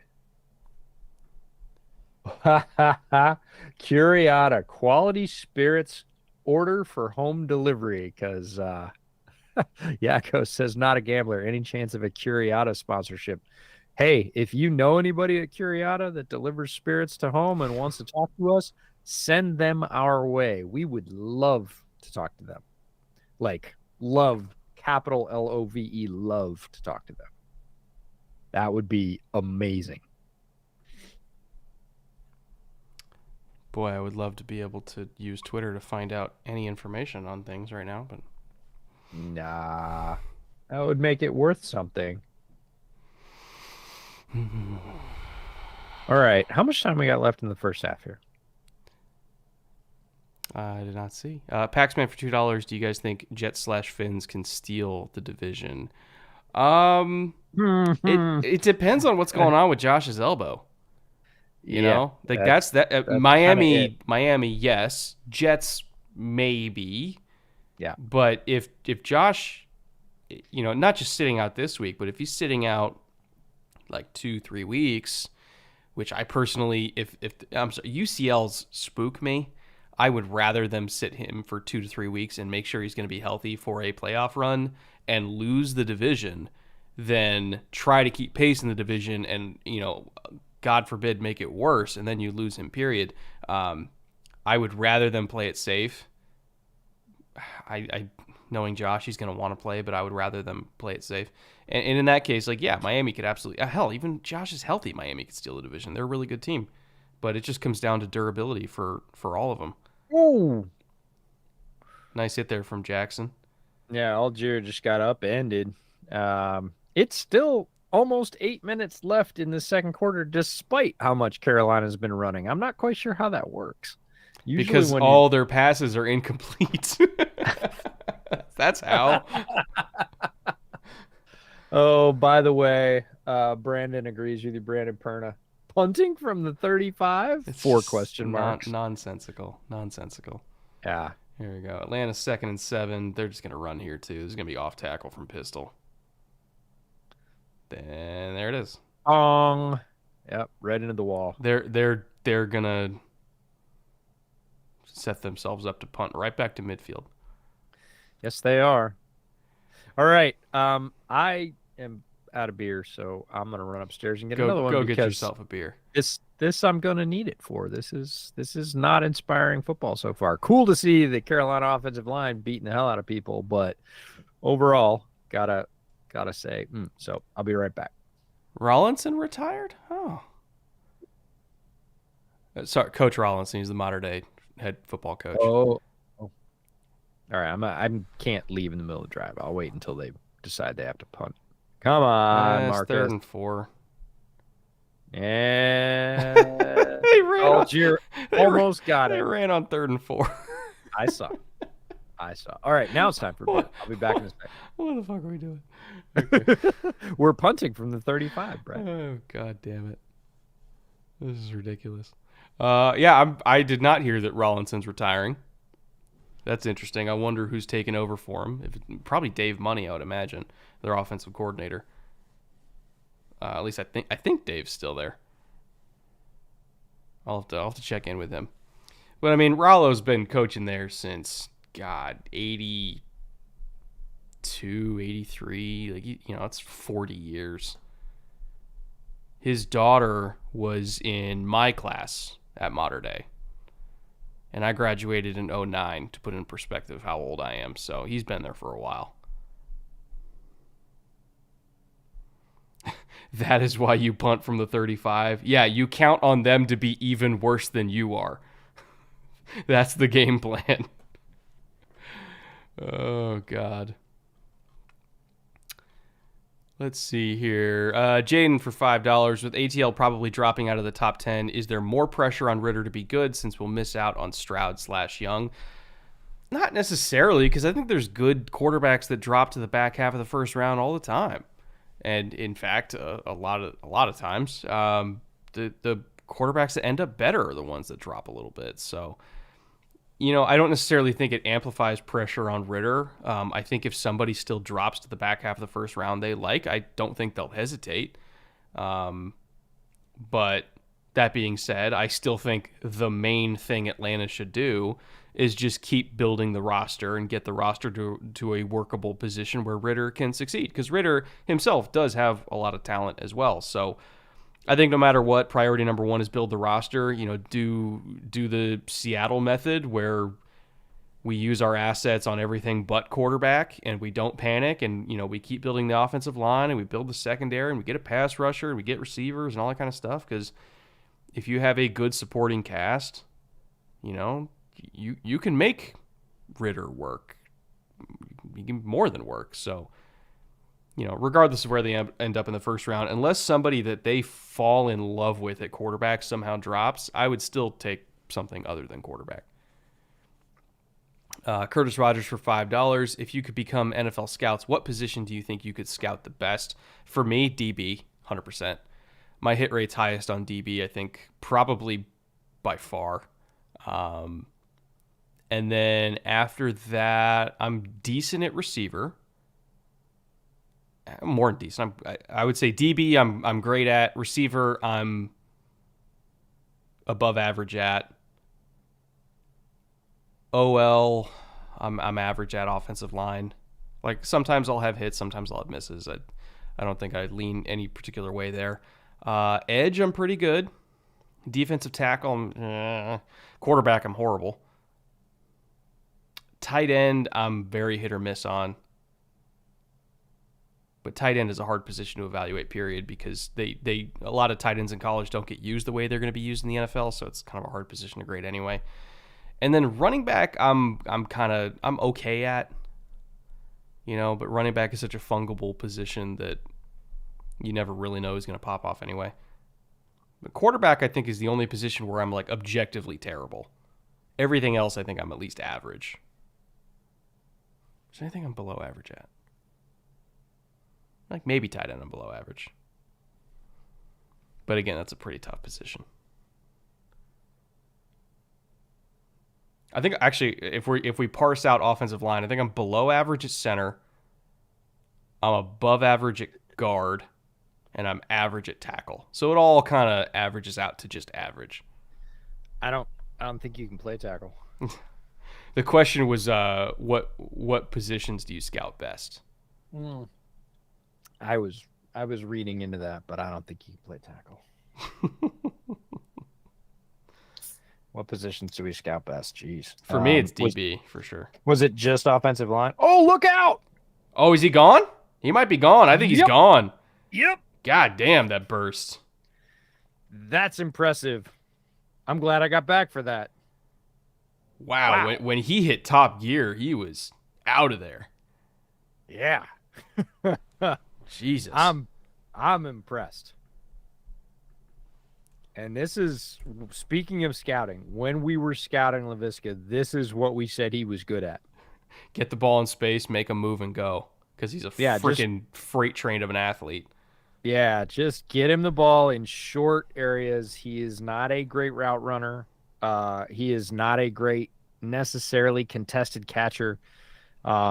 He really is a guy that you have to use like that. That is an ideal way to use him. Get him a swing pass, get him a little inside slant that he can catch at 2-3 yards, and let him use his frame and his burst. And he didn't really need his frame there. The burst going around the corner was evident. Like when we were talking a lot about Travis Etienne and his ability to run, in a curvilinear way around a corner. Like his speed while he was cornering, he hit the sideline and he was bye-bye. Laviska might be Cordarrelle in like 5 years. Nope. Nope. He wishes. I mean, it's possible because if you look back at what Cordell Patterson was when he entered the league and what teams tried to do with him, especially the team that drafted him, he was not great. Like there's a reason he skipped around is because they tried to force him into a wide receiver role, and that might be his worst role, right? Returner is his best role, and running back has grown to be, and I do say grown to be. Before he was in New England, it was not something he was really good at. He was like Laviska, so it is possible from that outlook. Probable? Yeah. No. August Papas for $5. Appreciate you, August. Thank you for that. It says, long-suffering Lions fan here. Do you guys think you would be as into the NFL as you are if your hometown team never won a playoff game in your lifetime? I think I'd still. I mean, It took me a long time for the Texans to win a playoff game in my lifetime. Like they didn't do it till I was in college, so I stuck around. For a long time. It's not about the winning for me. It's really not. Like I love it when the Bears win. Everybody knows I'm a Bears fan, but I love it when a lot of teams win when they build smart. Like that's why I love the draft. That's why I love UDFAs. It's why I'm fascinated by GMs and the interaction between GMs and coaches and scouting staffs and all that, because when people do smart things and it builds a winning culture, builds a winning franchise, and they're able to do that for a while, that to me is fascinating. I don't really care if it's my team. I love it when it is my team. It hasn't been my team for a long time, but I can still look around the NFL and see teams doing it well and teams doing it poorly and say, I think they ought to do it another way. So yeah, the fascination is there for me whether or not my team's winning. Because if I was going to quit when the Bears didn't win, I would have quit a long time ago. They're showing a promo for next Thursday's game. Packers Titans. Ooh, what's that? Kaio? No. Although I was just telling somebody the Kaio story about you when you came for the Denver-Seattle game. Yeah.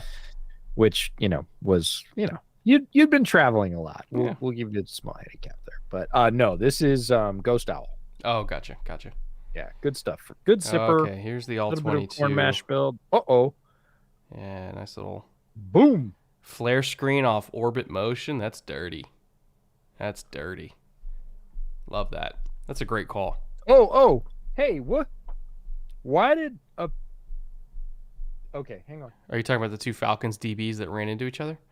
Yeah, but it wasn't a Falcons DB. It was 54. It was Rashaan Evans. Rashaan Evans just drilled. Oh, man. So I have notes about Rashaan Evans, and since we've got an incomplete pass from Mariota there, I'm gonna talk about Rashaan Evans. Rashaan Evans he had some good blitzes. He had some bad run reads, and he's supposed to be really good at run reads. He was when he was coming out of college, but he got a little bit too close to the line on some of his run reads and got caught up in the trash and allowed Deontay Foreman last time to get some good gains in the last game between these two teams. He is not great in pass coverage to the outside, and he just leveled one of his own DBs. Like, Evans is a little bit of a liability. He did have a sack on a blitz, but in the last game, but it was literally the easiest. Like, the Red Sea parted, he ran straight forward, and the quarterback was sitting there. There it goes. Mariota just got busted. It's coming back because of a flag, I bet. Well, no, I bet it might be holding on the Falcons. It depends on where the flag was. I bet it's holding on the Falcons. I'll bet you a small sip of this, which I'll just take now because I bet I win.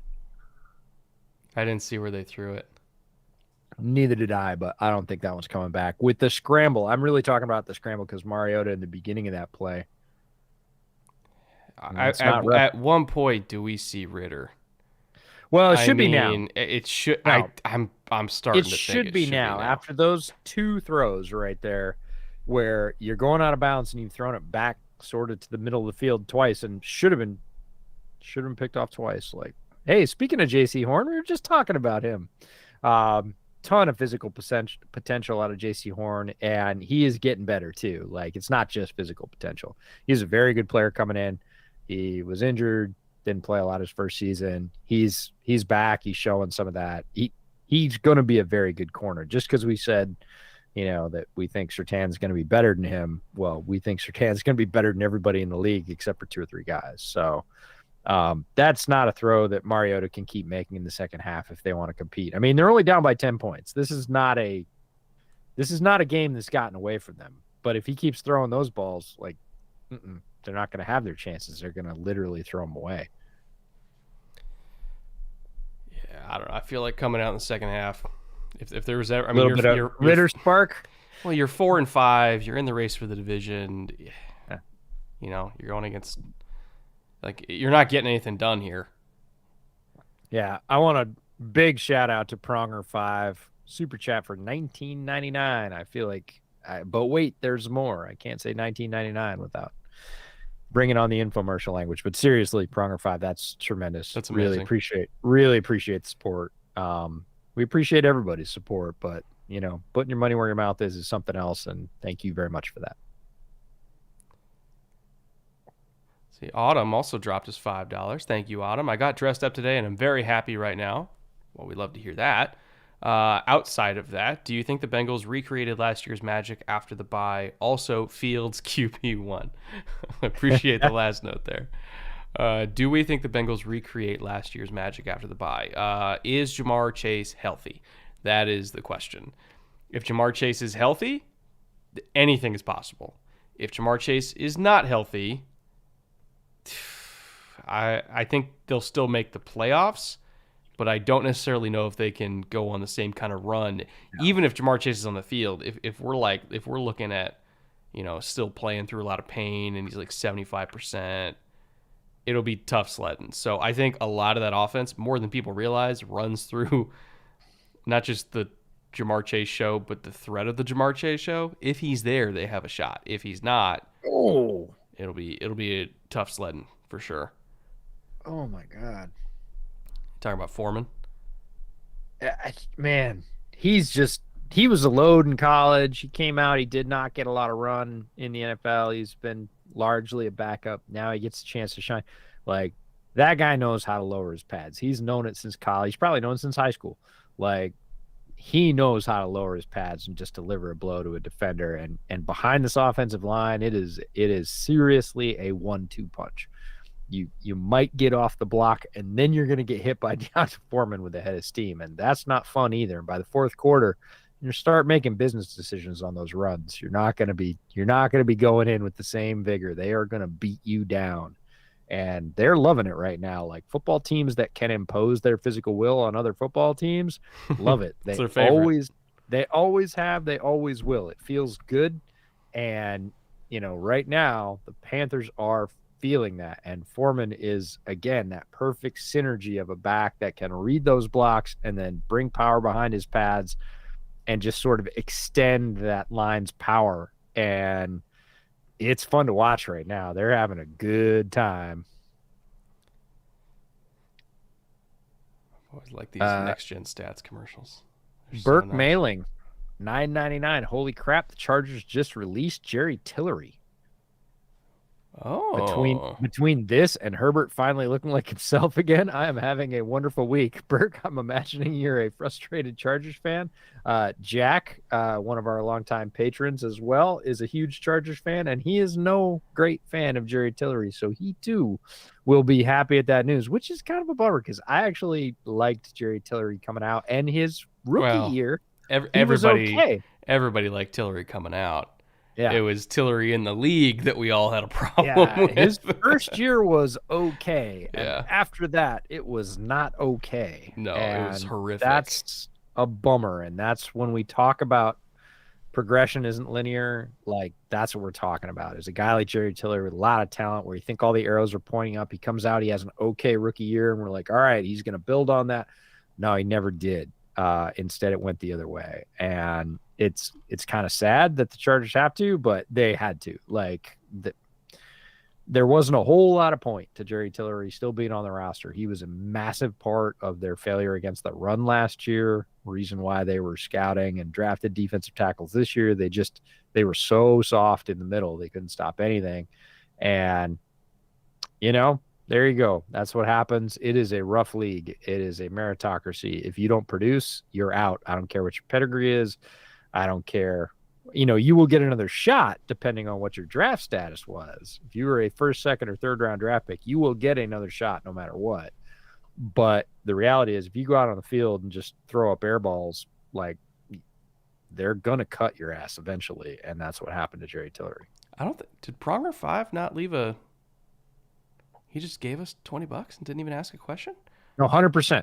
Just like, oh man, hey dude, here's $19.99. So altruistic. That's one word for it. That's one word. So nice of him. It is whoever it is. It is incredibly nice of them. We'll just say that. Of nameless, faceless person named Pronger 5. We appreciate you, Pronger. All right, clock winding down for the Panthers. Holy cow! Rushing yards per game through week 9, 105.3. Tonight, not yet halftime, 131. So when you run it 20 plus times in the first half, and this is one of those strap it up type football games where the weather's not great. You've got one team with an offensive line and a pounding running attack that's just like, all right, let's again stack it up. We're not going to do anything too crazy. Like, when we talk about the Panthers rushing attack, this is not an exotic rushing attack. This is not a Shanahan, McDaniel, lots of motion, twists, orbit this. Like, yeah, they used a little bit of razzle-dazzle on the Laviska run, but the majority of what they've done in terms of number of carries, not number of yards. Obviously, the Laviska run was a big chunk of yards and a score. Yeah. But in terms of the Foreman carries, Chuba to a point. Haven't seen a ton of Rasheem Blackshear tonight. He may have had a couple of carries. This is not exotic, folks. This is line it up and, a little bit of duo, inside trap, power, off tackle, a little bit of zone, inside zone, outside zone. Like, what they're doing? They're out falconing the Falcons. To a point. This is the ideal Falcons game plan, and they're just doing it to them. It feels like this is going to sound weird, but stay with me here. It feels like a Pittsburgh defensive performance on offense. In terms of just bully ball, beat them up. We're just going to line up, and we're not going to do anything crazy, and we're going to try and out-talent you. Let's go. Yeah. And that's what they're doing for the most part. And again, if you do that enough, what it causes the Falcons defense to have to do is contract. You have to pack it in. You have to come down. You have to commit an extra guy in the box. You have to be stepping forward at the snap because their offensive line is. And then, you can flick it to Laviska, or maybe PJ Walker hits DJ Moore deep late on a play action when everybody goes, oh my God, run. Yeah. everybody bites, and it's like, no, double move, DJ Moore down the field. Like, this is what happens. It just causes a defense to like inch their way in. Like, man, we just keep getting pounded. We keep getting pounded. We keep getting pounded. And then you throw it over their head, or you run around them with that sort of LaVisca bolt out of the blue, orbit motion. Like, go for it. 13-0. Like, I definitely thought the game was going to hit the under. I didn't think it'd be like this, though. Well, it's raining now. They just showed the stands. Oh, it's like, 100% raining. It's like really raining. And I'm now. sorry, man. If it's Thursday night and it's cold and it's raining, it's and my not team's cold. It's 60. For me, that's cold. Oh, Jesus Christ. Man. You do realize I had to scrape my car to go to parent-teacher conferences yesterday morning. Yeah, well, that sounds like Pacific Northwest problems, and I live in the wonderful 1,800 miles south. I live in California, man. The only problem we have is, we burn down every year. But other than that, it's great. Oh, and so I understand you have a Cheeto problem? Oh, nice ball for Mariota. And yeah, you ever have those yeah, they got targeting on them. You ever get those white cheddar like Cheeto puffs? You mean like Pirates Booty? Yeah, it's basically like them ripping off Pirates Booty. It's okay. addicting. It's addicting. Yeah. Apparently. Love the nickname, though. So this is Xavier Woods. When I said that the Carolina safeties would come forward and hit you, that's what I was talking about. Unfortunately, it looks like you got the helmet. Yup, sure did. Like London, what do we say? Wet ball with gloves. London almost lost that one. Yeah, but he didn't, and that is a hell of a shot. Watch this. Bang! I can't believe he held on to that. I mentioned it in the pregame. Carolina safeties have some limitations. Hitting is not one of them. They are going to come forward and drill you. And Xavier Woods showing up right there. He's not the only one. Justin Burris had a big one 2 weeks ago when they played. It's a feature, folks, not a bug. Oh, we're in 0 here on 2nd and 4? Interesting. No, we're not. We're in out. sim. We're in sim 0.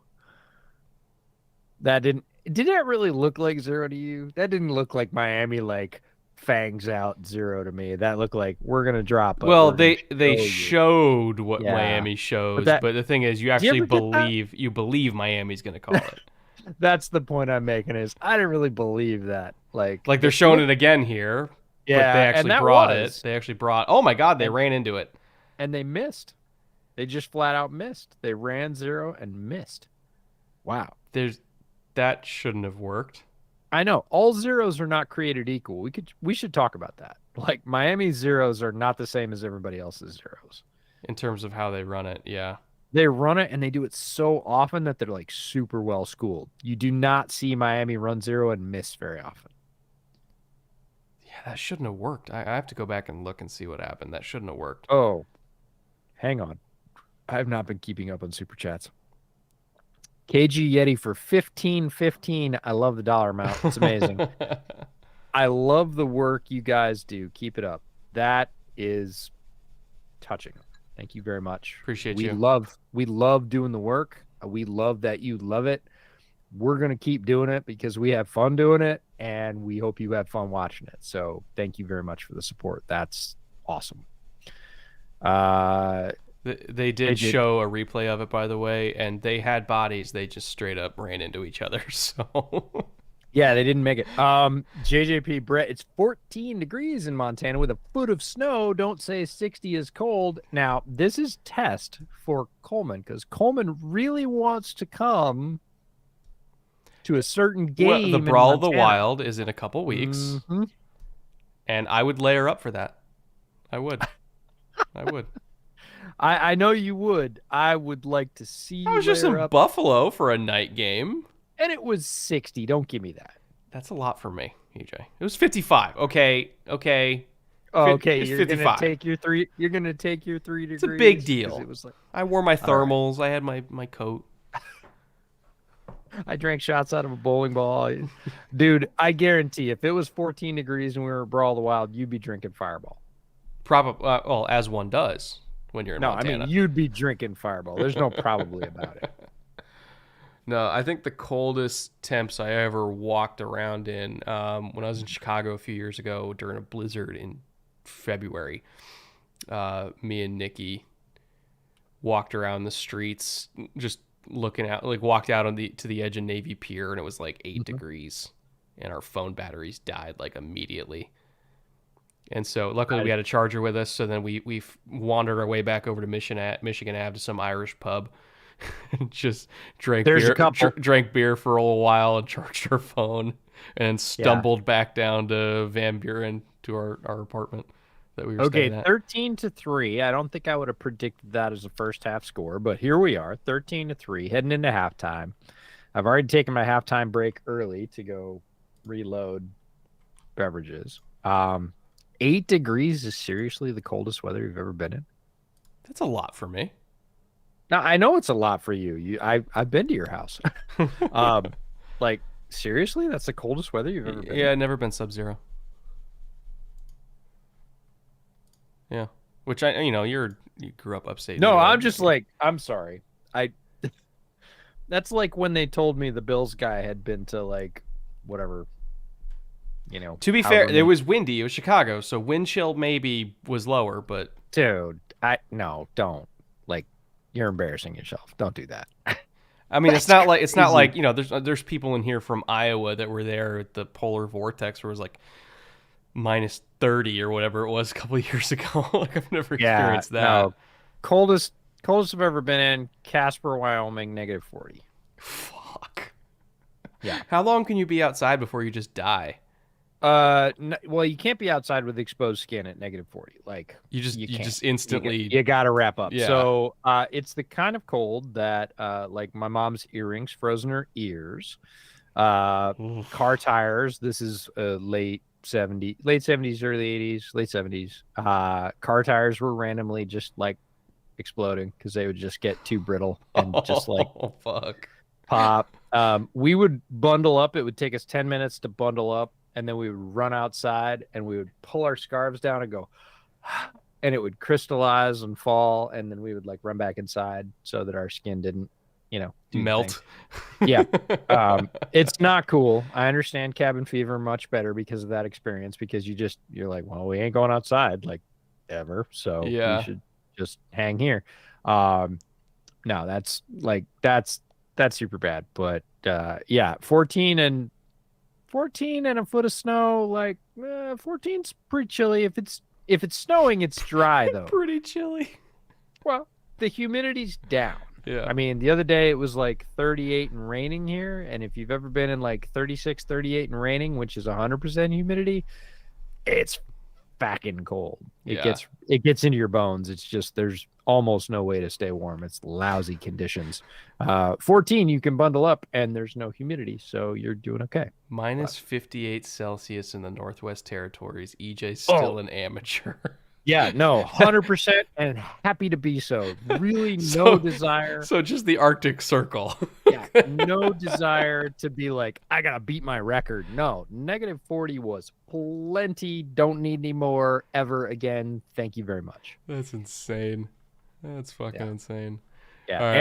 Amateur status. I will keep my amateur status so I can compete in the cold Olympics. Never. Let's check on the PrizePicks slip here. So I'm at 8. I need another 6 completions from Mariota. I need another 6 yards receiving from Patterson. I need 1 more field goal from Younghoe Koo. Tyler Algier, I took under 42.5 yards. Currently, he has 2. EJ, I think I'm doing okay. And then Philip Walker, he has 5 completions. I need 11 more. So I got a decent shot for 4 out of 5. Get my streak going. Let me see what we got for second half slips here. Let's fill these out live. Mariota, 65.5 pass yards. I'm going to go over on that.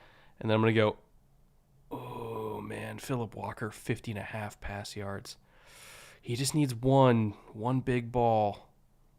I think I'm going to go shenanigans here. I'm going to go shenanigans. That's what you said in the beginning is he just needs one big ball. I'm like, yep, he still needs one. He got one last time. I'm going to go over on both. You're the king of garbage time. Like, anybody is absolutely ruling, and garbage time is relative because sometimes the score has been close, but I will just say like the last 4 minutes of a game have cleaned you more slips this year than anybody I know. Is like, oh, we don't have it, and then like 3:23 to go in the game. Oh, they're chucking it up. Yes, we got it. Like, how many times have you pulled a slip out of the fire in like the last 4 minutes this year? A bunch. Most of the games. Yeah, I would say Oh, almost man. every week we're getting that, which is cool. So somebody who was in chat, I just saw it.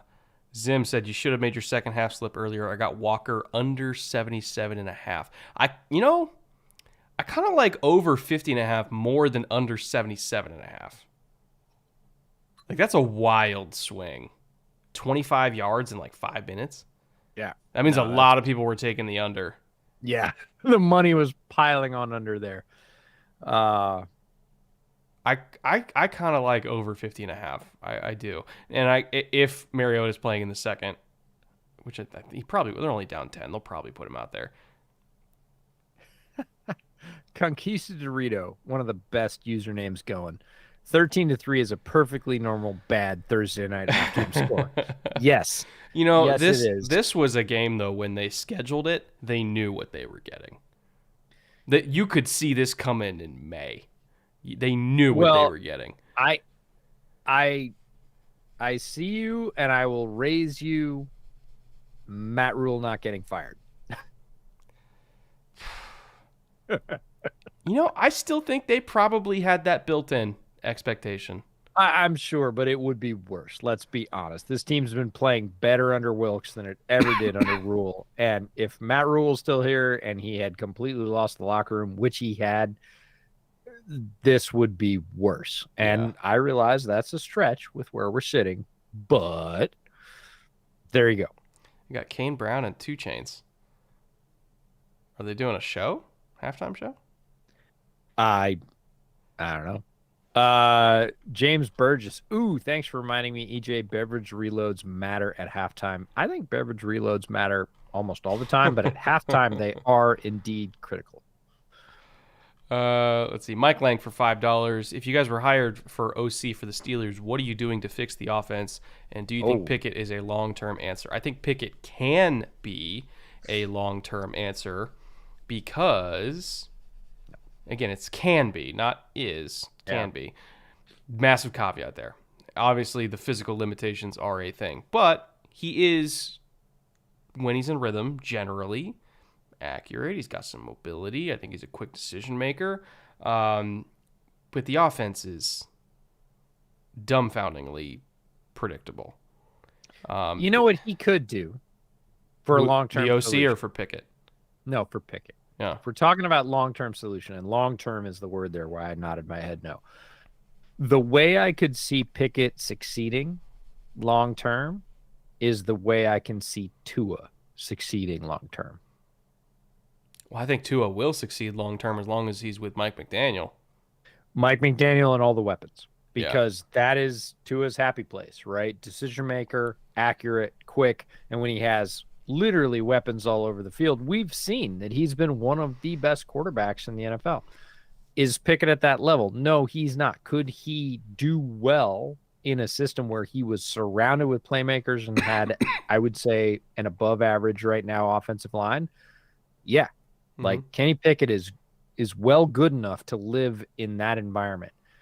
Is he good enough to live in an environment where Pittsburgh is spending a whole shitload on defense and gives him 1 or 2 big guys and 3 out of 5 offensive linemen? No. Like, Pickett is not good enough to overcome that, regardless of who your OC is.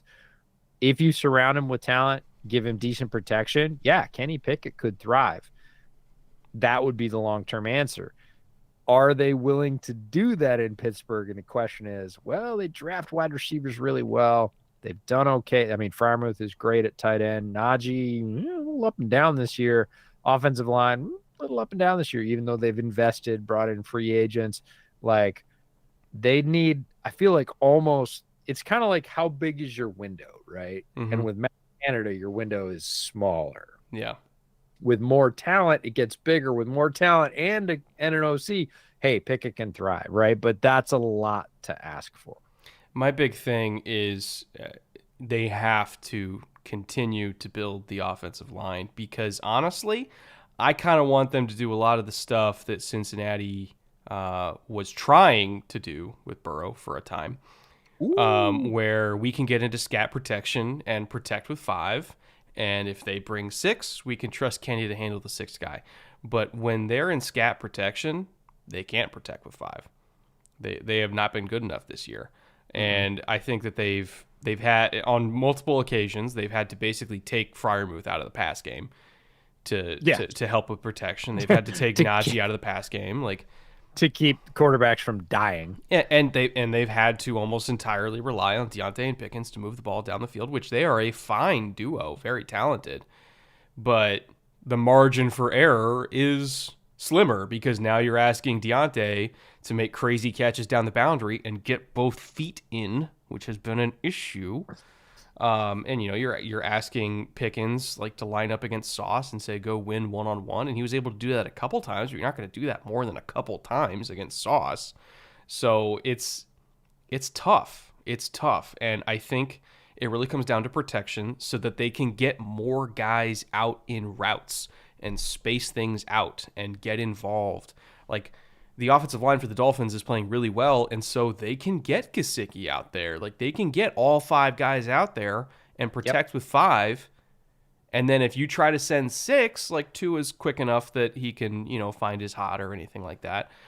Or if he really sees it pre-snap, they usually have answers built in for that. But like that's the key, is get the offensive line as good as humanly possible, and Kenny Pickett will work. There are few quarterbacks in the league that can work with shitty protection. And he's not Joe Burrow, and he's not Mahomes, and that's it. That's the key. Fix the protection, you fix everything else. What'd you whoa at? Dix hired Kay Adams. Okay. Sorry. Complete the sentence. You just said you whoa at Dix. I was like, do I need to ban something? The pictures Dick's in chat. No. Sporting Goods hired Kay Adams as a spokesperson. Oh, that's great. Impressed. Somebody mentioned it the other day, and I didn't know what they were talking about. They said, great job at taking over the Dick's Sporting Goods thing. And I was like, what Dick's Sporting Goods thing? And now I know. Whoa, Dick's. Yeah, Riley. Phrasing. Yeah, we're still doing phrasing. That's okay. It happens. James Burgess, in a relevant comment, says, EJ, damn, the scotch is affecting my typing already. Apparently, it's affecting my phrasing. So we're in the same boat, although mine's not scotch, but close enough. Oh, man. Do the Packers play love if they're eliminated? Probably. You got to see what you got. Nope. I think they will. I think they will. They won't. Aaron's going to retire. He'll retire mid-season if they do. Cheesehead Joey, I can only imagine he's a Packers fan, but no, literally, I had this discussion. You think he's that spiteful that if they just see what they've got, he's gone? It's not spiteful, right? At this point, it is ensconced. It is prideful. It is earned. Like he's a back-to-back MVP. Like this is not some guy. Like this is a Hall of Fame quarterback who came back after some reservations, said he might walk away, didn't really think that was real, whatever, lost his best receiver, came back and said, no, I'll try and build with you. Give me a couple of receivers. Let's go. It hasn't worked out, famously. Like you just put out your episode this week or last week, Packers, Payne, did very well. There's a reason for that. Like Packers fans are in the blender right now. They don't know what's going on. They've never been here before. It's scary and new. And people are like, the logical choice here is to play Jordan Love. Yes, that's true. That's the logical choice. Packers haven't been about logic for a while. And in fact, at this point last year, what did you say the Packers had to do? Like get receivers. No. You said they have one choice and one choice only. Oh, pay Rodgers and pay Rodgers. Have him come back. Anything he wants. Yeah. Right. Doesn't matter. He can ask for the moon. Go get him the moon. You have to do it. right? And you were correct. Well, You were at the time, we thought Devontae was staying. Right, but no, you were 100% correct either way. There is no way for them not to do that, especially with Jordan Love laying a huge egg in Kansas City. Like, everybody was like, oh, God, no, we can't do that. Your answer was correct at the time. It's correct now, right? They had to bend the knee, pay homage. Oh, fumble. Ball! Well, maybe fumble. And guess who gets it? Rashaan Evans. Oh, and he gets trashed out of bounds by Shi Smith. Oh, they called a late hit on that, too. Yeah, I bet they did. I will say this. One last caveat on the Rodgers thing. If he gives an indication that he's retiring, I would play love to see what we got. If he's giving an indication that he's coming back, then you got to keep playing him. No, I think if they play Love mid-season, like he just says, bag it, I'm not going to. I don't know if he caught that. That might be incomplete. That's Marshall again. Yeah, No, I don't know that he had control. I don't know you have to make the football move. He got whacked, though, that's for sure. That might be incomplete. Yeah, I don't think he made a football move after he completed the catch. There we go. Incomplete. There we go. In the sky. So do we still... Okay, so they still No, do the personal foul? No, they're still giving it to him. Really? Yeah, because it was after the play. So even though it's no play... I was going to say, because after it's what play? Because it's after the play. Because the play didn't happen. Oh, man. I'm just, like, super impressed with Shi Smith's leverage capability to take a linebacker and plant him. Like, hip toss, Evans, baby. Hip toss. Rashaan Evans outweighs Shi Smith by a bunch, and he planted him. Oh, man. I love Shi Smith. That just makes me love Shi Smith more. Fantasy football update. No one cares but me. No one cares about but me. I got DJ, who's not doing great, but the guy I'm playing has Mariota, so I'm stomping early. That's funny. Tony Stadler, thoughts on the Vikings? They played really well last week. Cousins was on point. Like, don't believe the stat line 22 for 40. It's not real. Cousins was throwing darts. If you need to know more about that, check out this week's Bootleg podcast. We talked about it at length. Cousins was hot. He was microwave Kirk. He was absolutely dealing. They're coming into next week's game, or this weekend's game, hot.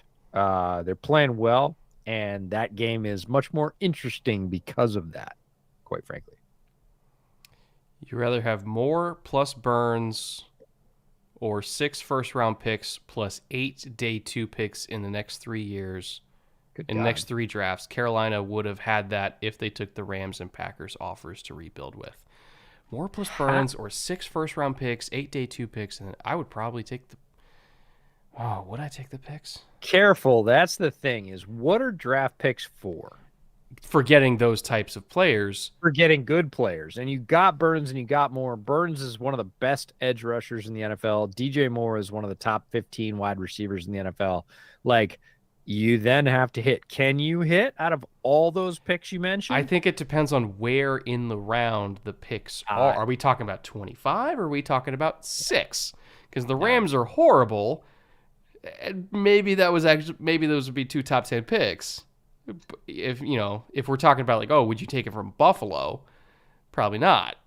Yeah. No, it's possible, but I think sometimes we get over enamored, and this is from a draft guy, with draft picks. Draft picks are awesome, but you have to hit on them. Ooh, oh, nice comeback. Cordero is 2 shoelaces away from a lot more production to me. That's one of them. I think sometimes we get hyped about draft picks, especially high draft picks. And look, they are one of the most valuable things in the NFL. But you have to hit on them. And if you're going to try and pick a wide receiver, highest bust rate in the first round per position, you got to hit it, right? If they hit it, great pick. If they don't, you got nothing, and you gave away DJ Moore, which is what you were trying to get. Oh, he got out of that. Unbelievable. How did he get out of that? Okay. Pre-game, when I said Marcus Mariota can still do it, That was that's what what I'm that's what you that's meant. what I'm talking about right there. That Like, was insane. there are very few quarterbacks. I would say 8 quarterbacks in the NFL that can do what he just did. That was like Eli, but if Eli ran 4.5. So not Eli. So not Eli. Oh, they're calling a Oh, hold. Oh no, it's on defense. Okay, we're good. all right, we're good. Back to Pronger 5, who gave us not one, but two, another 1999 super chat just to say, do you want to read this one? Because I think you should read this Let me one. find it. After all, you ate the Cheetos. Ooh, almost there. Here we go. Always wanted to say you both are so sexy, and thanks for helping make football my favorite sport. You also had help from Philly sports the past 10 years because, God, the Flyers suck. But it was mostly you guys, so thanks. I just had to have you read that one. That's fucking amazing. I love it. I know. Pronger's my favorite. Isn't that the best? That's amazing. And then, not to be forgotten, Sad Mariners fan, of which there are many. I'm trying to increase my understanding of NFL defenses. Do either of you have any books you recommend to help me jump in?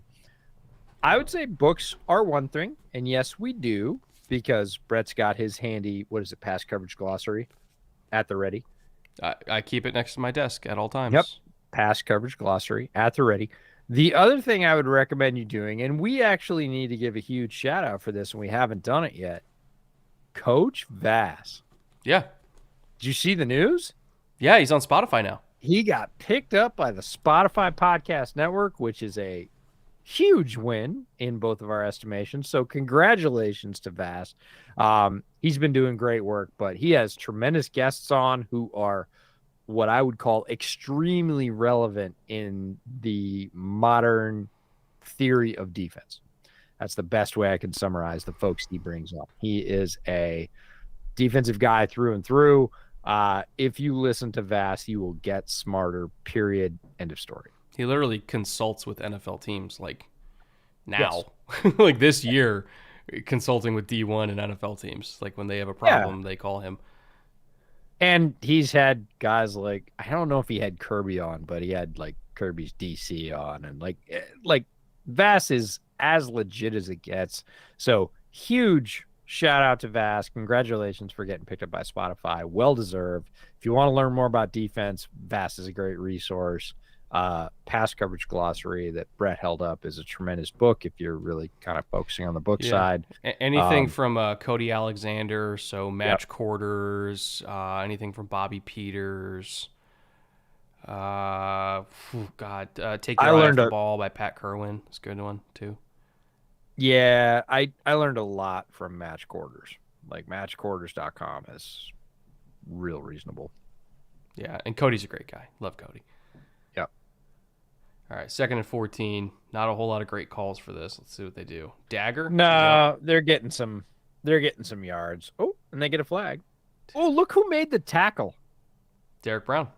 Derek Brown, like 7-8 yards off the ball. Like, talked about dropping DTs in pass coverage. We were talking about Atlanta at the time, but apparently Carolina's going to do it too. I think Arthur Smith is about to absolutely murder somebody.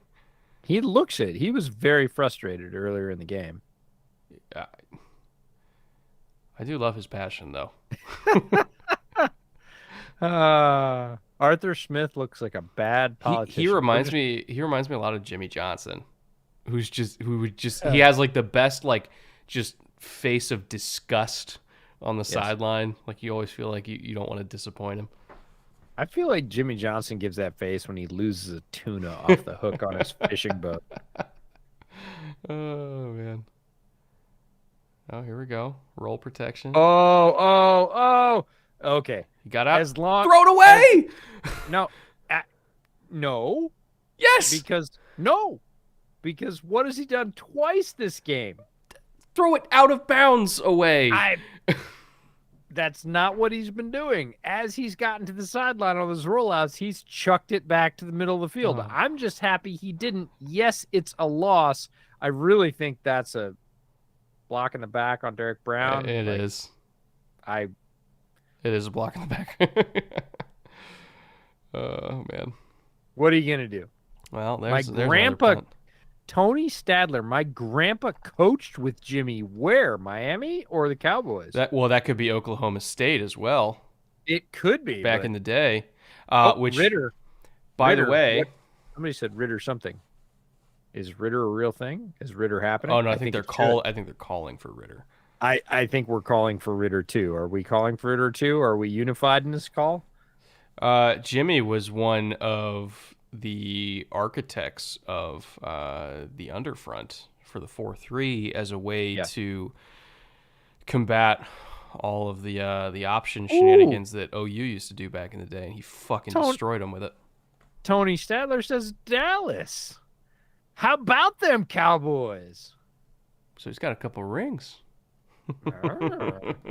All right then, Tony, that's cred. Nicely done. Brown is just handling linemen tonight. Guess what? Derek Brown handles linemen every week. Yeah. Like if you're into line play, I don't care offensive or defensive, watch Derek Brown. He is not to be trifled with. Like Derek Brown is a cog. He is a guy you can build around. Let's see here. Yeah, still can't tweet. Well, I'm sure it's because the Snyder curse, as it's developing, is just creeping into your lexicon. Do they not play Ritter because of the weather conditions? No. Like this is one of the things. It's like, oh, the defense is tough, or the weather conditions are bad, or oh, it's grass instead of field turf. Like, I don't care. Like, NFL quarterbacks have to play and all that crap. Like, if you think that you can get a spark and that Desmond Ritter, quite frankly, right now is smart enough that as he is rolling cross body to the sideline, doesn't whip it up into the middle of the field, you just play him. Yeah. Right. And I think actually that he is like Ritter is a mature, was one of the more mature quarter. It's going to be a great podcast. You know the joke. Go ahead. Tell the joke, Brett. I burp before the start of every podcast. Unconsciously, without fail. Honest to God, before every single bootleg podcast, there has been a burp, and the line immediately uttered after the burp is going to be a good podcast. It is the good luck charm of the bootleg podcast. So apparently it's going to be a good live stream because I burped right in the middle of it. No, I believe that Desmond Ritter, one of his primary attributes coming out in the draft was his maturity, was the fact that he was a good decision maker and he had a lot of snaps and whatever else. And I don't think he's going to be whipping the ball up willy-nilly into the middle of the field as he approaches the sideline. At this point tonight, regardless of the weather conditions, regardless of the field conditions, like, I would play him because right now, no bullshit, 10:45 to go in the third quarter, Falcons have 3 points. Yeah. Not like you're short-circuiting something that's going really well and just missed by a little. Like, they haven't created any real offensive spark tonight. Maybe Ritter does. If he doesn't, what do you lose? You get 3 more points? Like, okay, that's what you had anyways. So NFL coaches are risk-averse typically, although they're becoming much less risk-averse with things like fourth down, going for it. But they're also change-averse, especially when it comes to a quarterback, because it's a real thing. Mm-hmm. Who runs the locker room? Who votes with who?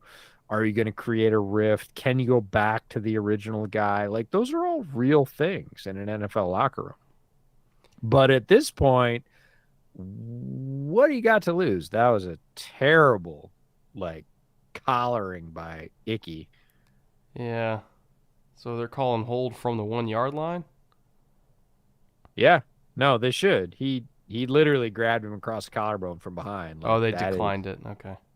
That is old. Well, that was what I was wondering. Was like, are we just going to decline that because we're on the 1 yard line? I'd rather take the down than the 6 inches. You know. That's true. Phrasing. Yeah. Did you guys see the Steelers' longest touchdown of the season is 8 yards?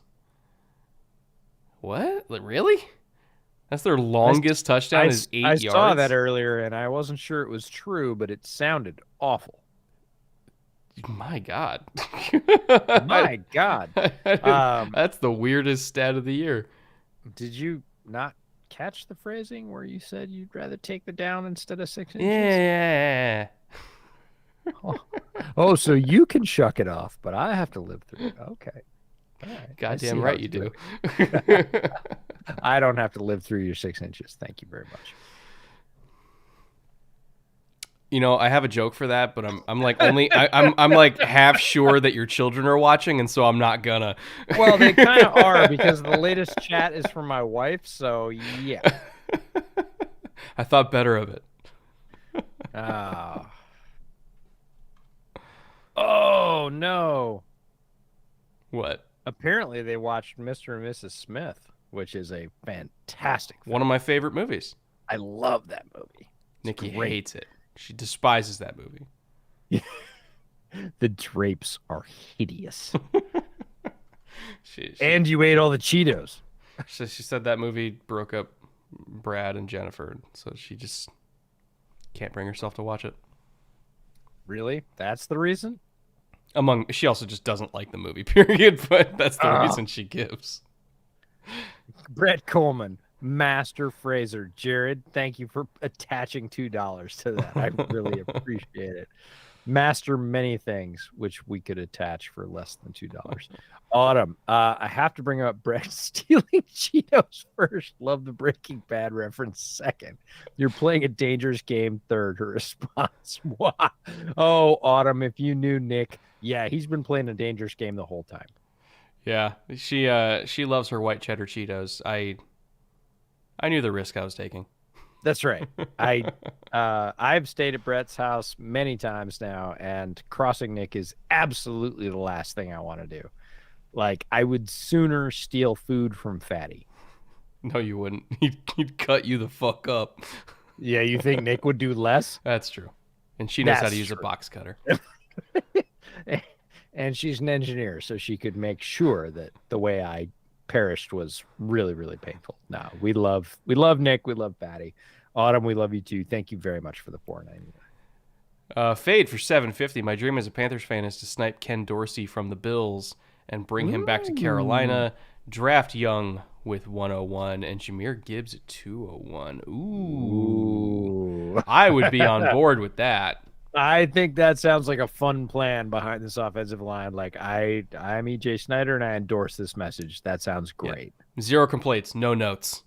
Love it. No notes. And 10 out of 10. Let's go. Yeah. Like, we just want to see good football, and like, yeah, Young and Jahmyr Gibbs with Ken Dorsey calling the shots. Like, you could have some fun in that division with that offensive line and that combination. Like, shout out Brett for starting Algier in London. Yeah, I know, Jared. I know.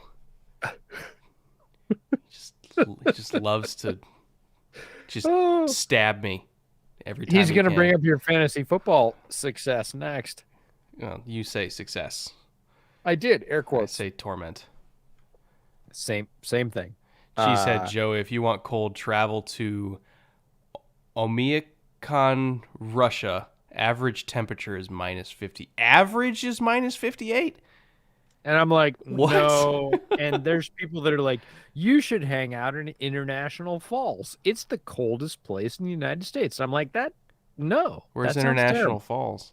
Minnesota. Oh, well, Minnesota in general is like an International icebox. Falls.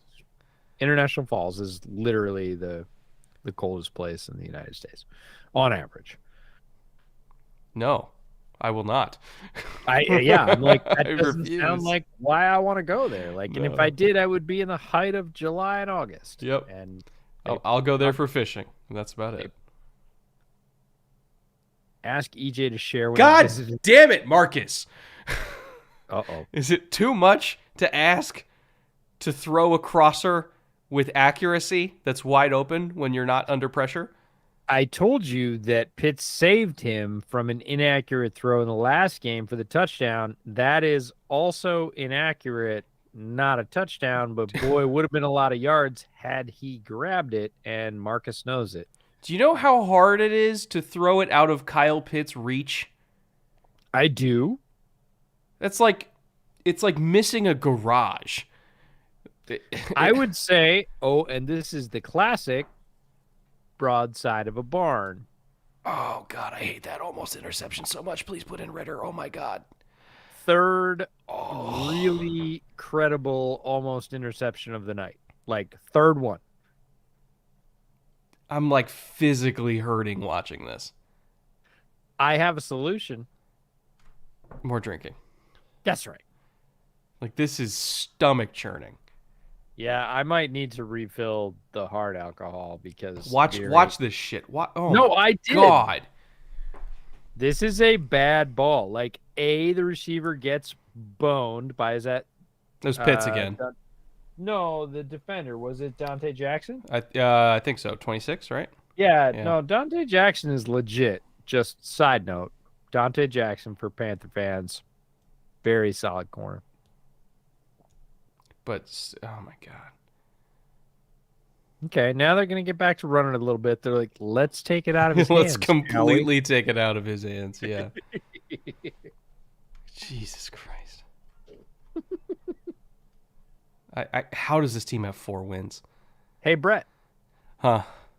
Nobody I'd rather be doing this with. Yeah, well, we have been through a gauntlet of a TNF schedule together. That's for damn sure.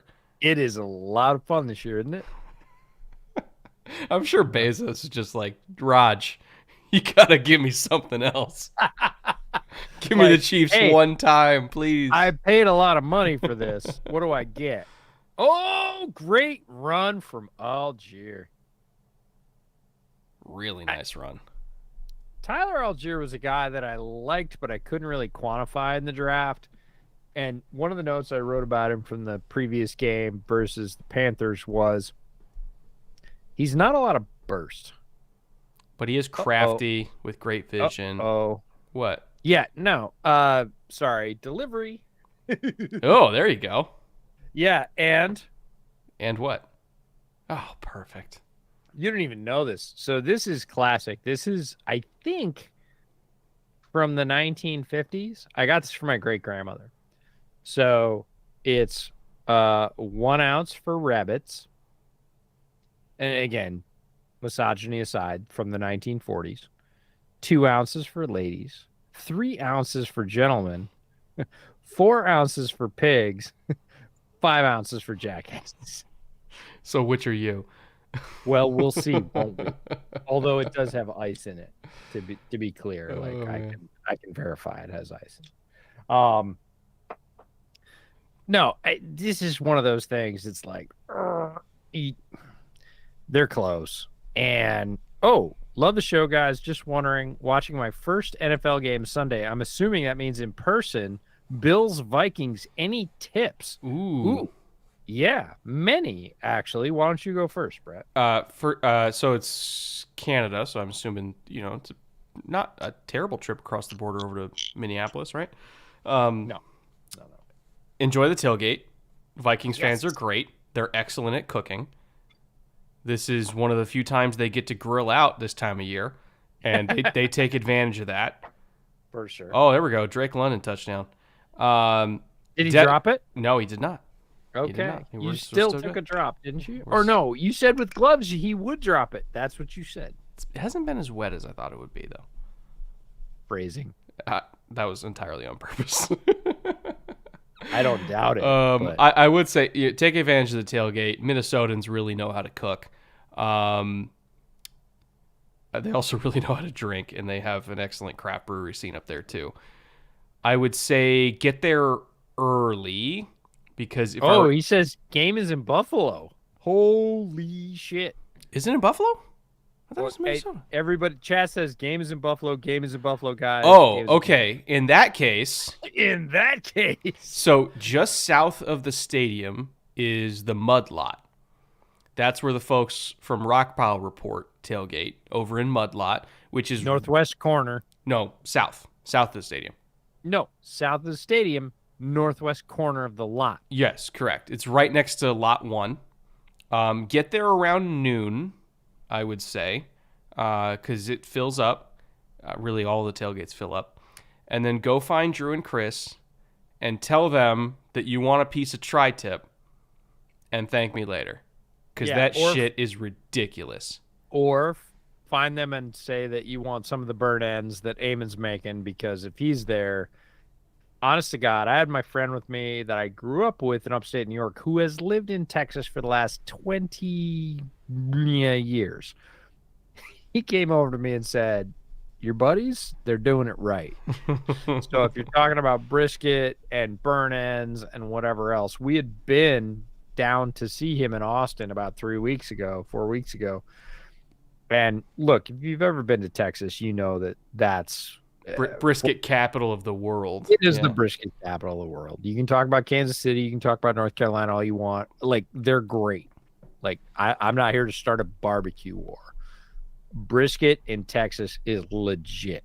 And if you go other places, it usually downgrades. Literally, Texas guy hanging out in upstate New York going, your folks are doing it right. Like, I tried to have one bite of everything. I had one bite of the tri-tip. I had one bite of the brisket. The burn ends, I had like 6 bites because I was like, they were stupid good. They were so good. So shout out to Eamon. Runs a great business with his wife of barbecue rubs and spices called Q42. Go hang out in the mud lot. Find the rock pile guys. They will hook you up with great food, great drink, great camaraderie. And then wander over to the hammer lot just cause.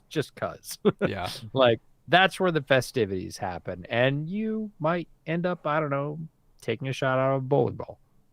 You can find them over on Rockpile Report on Twitter if you want to communicate with them beforehand to get an idea of what the menu is, because they're always cooking something. Many things. In fact, they're forgetting to cook the chicken wings that were in the cooler because they got too busy talking and drinking. Jared says, I already did with Brett being 2-7 in the team restricted league with the Cowboys and the Vikings. I didn't even think it would be possible to be 2-7 with Cowboys and Vikings, but with Dak being hurt and the Cooper Rush experience not being as productive as one would expect, and Zeke being hurt, like, even Pollard couldn't carry me to victory. And then, the Vikings have had their moments, but they haven't been as, like, overwhelmingly, crazy as maybe I expect, at least consistently on offense. Did you see Younghoe Koo, like, wildly missing that? Yeah, first missed extra point in 72 attempts. That's insane. He never misses. Yeah. And rare for him. And Mina's crying right now. She loves Younghoe Koo. She loves Younghoe Koo. And rightfully so. He's a machine. Yeah. He's amazing. Remember when he was on the Chargers and he was awful? And then he goes to Atlanta and he becomes a fucking superhero? Kickers are the weirdest. Like, kickers are clearly the weirdest. So, shout out to kickers. Yeah, you never know. It's sometimes just about environment. Well, Tyler Bass, right? Mm-hmm. Tyler Bass was in Bears camp. They cut him. Because he wasn't good. And then magically... He actually was kind of good, but the guy they had was slightly better, and then he goes somewhere else. Wasn't good enough. Yeah, and then he can't miss. And kickers are just odd. Coldest I've ever been was -48 in West Yellowstone. Good. Yeah, it's the very same cold that I felt in Casper, Wyoming. Like, if you draw the line from West Yellowstone to Casper, Wyoming, it's almost like it's semi-vertical. The wind coming down the backside of the Rockies across the plains, like, like, it's, you get white out, you get dry and whippy. Yeah, it's just ooh. All right, PJ, I see you. I see Guess you. Who? Terrace Marshall. Guess who? Terrace Marshall. All right, I am going to take the small victory lap, like, on the palm of my hand for Terrace Marshall. Because Terrace Marshall, I loved to death. I forget where I had him in my wide receiver rankings. It was higher than most. It was not in the top 5. I had him 3. Really? Yeah. All right, now you're gonna make me go look I think you because were about 3 or 4, somewhere around there. yeah, he was high in my rankings. All right, now 21? Yeah, 2021 draft. 2021, yeah. Okay, players by position. Wide Because I'm pretty sure I receiver. had 4. Jamar Chase, Jalen Waddle, Devonta Smith. Feeling pretty good about this so far. oh no, I had 4. You're right. It was 4. I Harris forgot Marshall. Jamar was in that class too. And then I had Bateman, and then Elijah Moore, and then Rondale Moore. I actually feel really good about that in hindsight. But Terrace Marshall was literally wide receiver 4 for me. Yeah. The fact that he went MIA and ended up on a milk carton in Carolina is heartbreaking. The fact that he can go out and make plays over the last 3-4 weeks since Matt Rule left and he, I don't know, apparently exited the doghouse, whatever it is, makes me go, yeah, I wasn't nuts. The guy that's like 6'3" and runs like a 4.4, yeah, he's a good receiver. Okay, cool. I had like a tier 1A and tier 1B situation. Jamar and Devonta were my tier 1A. They were interchangeable to me. And then tier 1B was Waddle and Marshall. You can't really go wrong. This is me not caring because all those players are good. And then you get to Bateman and you're like, I don't know, he might be good. Get him away from Greg Roman and see what happens. I liked Bateman a lot coming out, man. You liked him more than I did. I would like to see what both he and Elijah Moore would do outside of their current situations. Yeah. Because I think they're both better receivers than they're showing right now. I feel like Rule had something against Marshall. George B. Pittman, $5. Thanks for the super chat. 100%. You can't look at what he's done in the last 3 weeks and go, oh, he's a useless asset. We shouldn't put him on the field. He's awesome. Well, really? Should be awesome. Well, he was awesome 3 weeks ago, Yeah. or 3 games ago, and he has contributed all of the weeks since Rule left, which is really telling to me. Are we getting another flare screen here? Nope. Wow. Okay, there's your PJ Walker ball. Did you see his feet and his hands come together there? When he's in rhythm, he's fun. That was quick. Like, watch PJ Walker on this throw. Watch his feet and how quickly he turns his feet into his hands. Boom, boom, boom, boom, boom. That's a deep out, folks. That is a long throw. Right on target, compact, on the receiver's body. Great work by Walker. Trips to the field. Are we running? Oh, what a move. Wow. Ooh. Okay, PJ Walker has just hit the switch for the next, I don't know how many plays, but this is good PJ Walker. XFL PJ Walker. This is the reason that people want to start him on a weekly basis. Like that throw and that run combined, you'd look at that and go, that's an NFL starter. Period. And if he could maintain that, which he can't always, you're 100% right. All right, let's see what we got for the mid red zone here. Foreman just plowing ahead behind that line.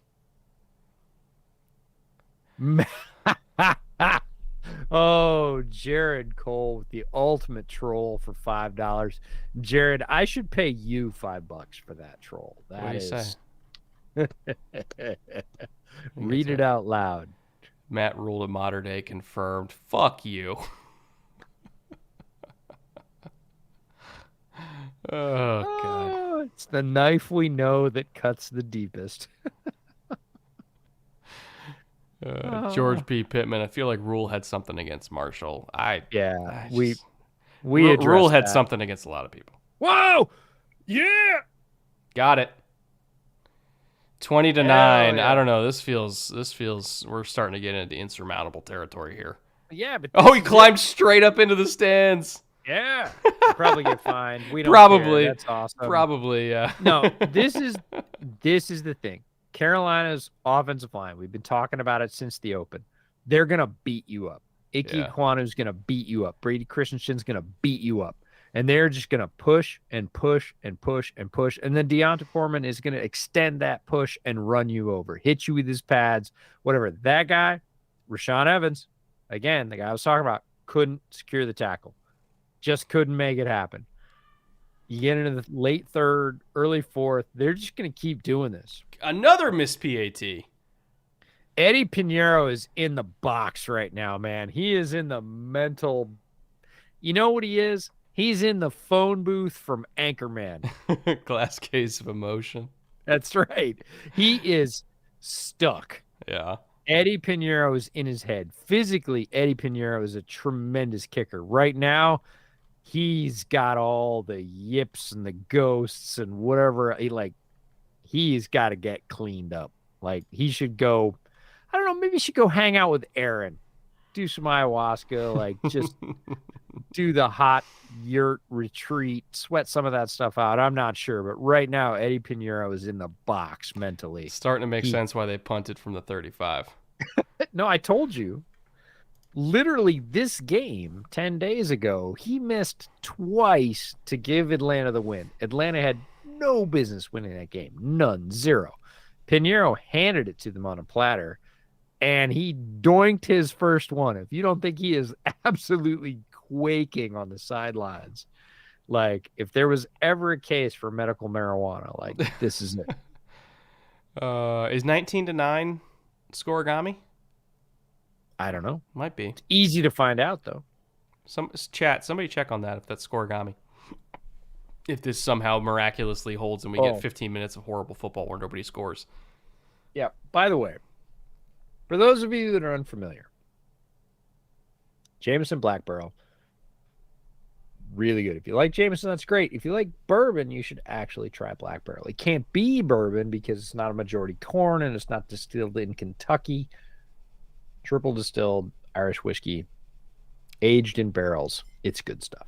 It's phenomenal stuff. Yeah. One of my favorite Irishes. And it's very economical too. It's like what, $30 maybe? It's not expensive. Yeah. It's legitimately affordable, and with the holidays coming, you should treat yourself. 19-9 has happened 15 times. It's a lot of bad football games, EJ. No scoregami at 19 times. But your wife loves you. Yes, my wife does indeed love me, and she brought me both Black Barrel and a glass full of ice. Like, not only is it not scoregami, it happened 2 weeks ago. Did it? Oh, well then. I don't keep track of those things. Let me see what game that was. Oh, James Burgess. I'm a Jameson drinker on the regs. I will try that this weekend. James, I hate to tell you, only try it if you are never willing to go back. Like, I love basic Jameson. I still have a bottle of it upstairs. If there is some of this in the cupboard, I will drink it first. 100% of the time. It is a superior product. It is lovely stuff. Well, Titans Colts was 19-10 a couple weeks ago. You mean they scored like it was 19-10? Trying to find that here.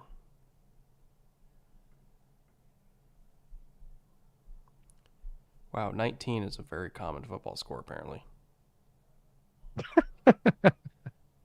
Oh, Seahawks Cardinals. Yeah. Oh, Ryan O says bourbon just has to be aged in new barrels on American soil, majority corn to be bourbon, not necessarily Kentucky. It's true. It does not have to be made in Kentucky. It has to be made in charred oak barrels. New charred oak barrels. Nude charred oak barrels. It has to be 51% corn, and it has to be American. Does not have to be in Kentucky. It's true. Bourbon can be made in other states. So you know how I know you drank a lot tonight? Because you called it because you said nude barrels. Nude barrels. No, because I watched Neat the other night, which you've already seen. Nude charred oak barrels. Now that would be funny. Yeah, it's a great documentary. 25-9, still on the table for scoregami. So there's that. Oh, there we go. Here we go. I'm gonna check them out on my slip. See where we're at. Noob barrels. Yes, noob barrels. The ones that don't know how to play. Those noob barrels. I need Mariota to get like 50 yards. Oh. Actually, 54 yards. You know who's made 0 plays tonight that I actually was pretty excited about watching coming into this game? Arnold Ebiketie. Yes, and Grady. no, Caleb Huntley. Oh yeah. I don't know. I can't really figure him out much. He's fun. He adds a little bit of dash or splash or lightning or whatever you want to But talk about. he's never going to get carries when their full backfield No. is healthy. Like he might get like 4 touches. He's going to be the third guy for Yeah. sure, but he can be that third guy that gets like 7 touches and hits on 3 of them. Yeah.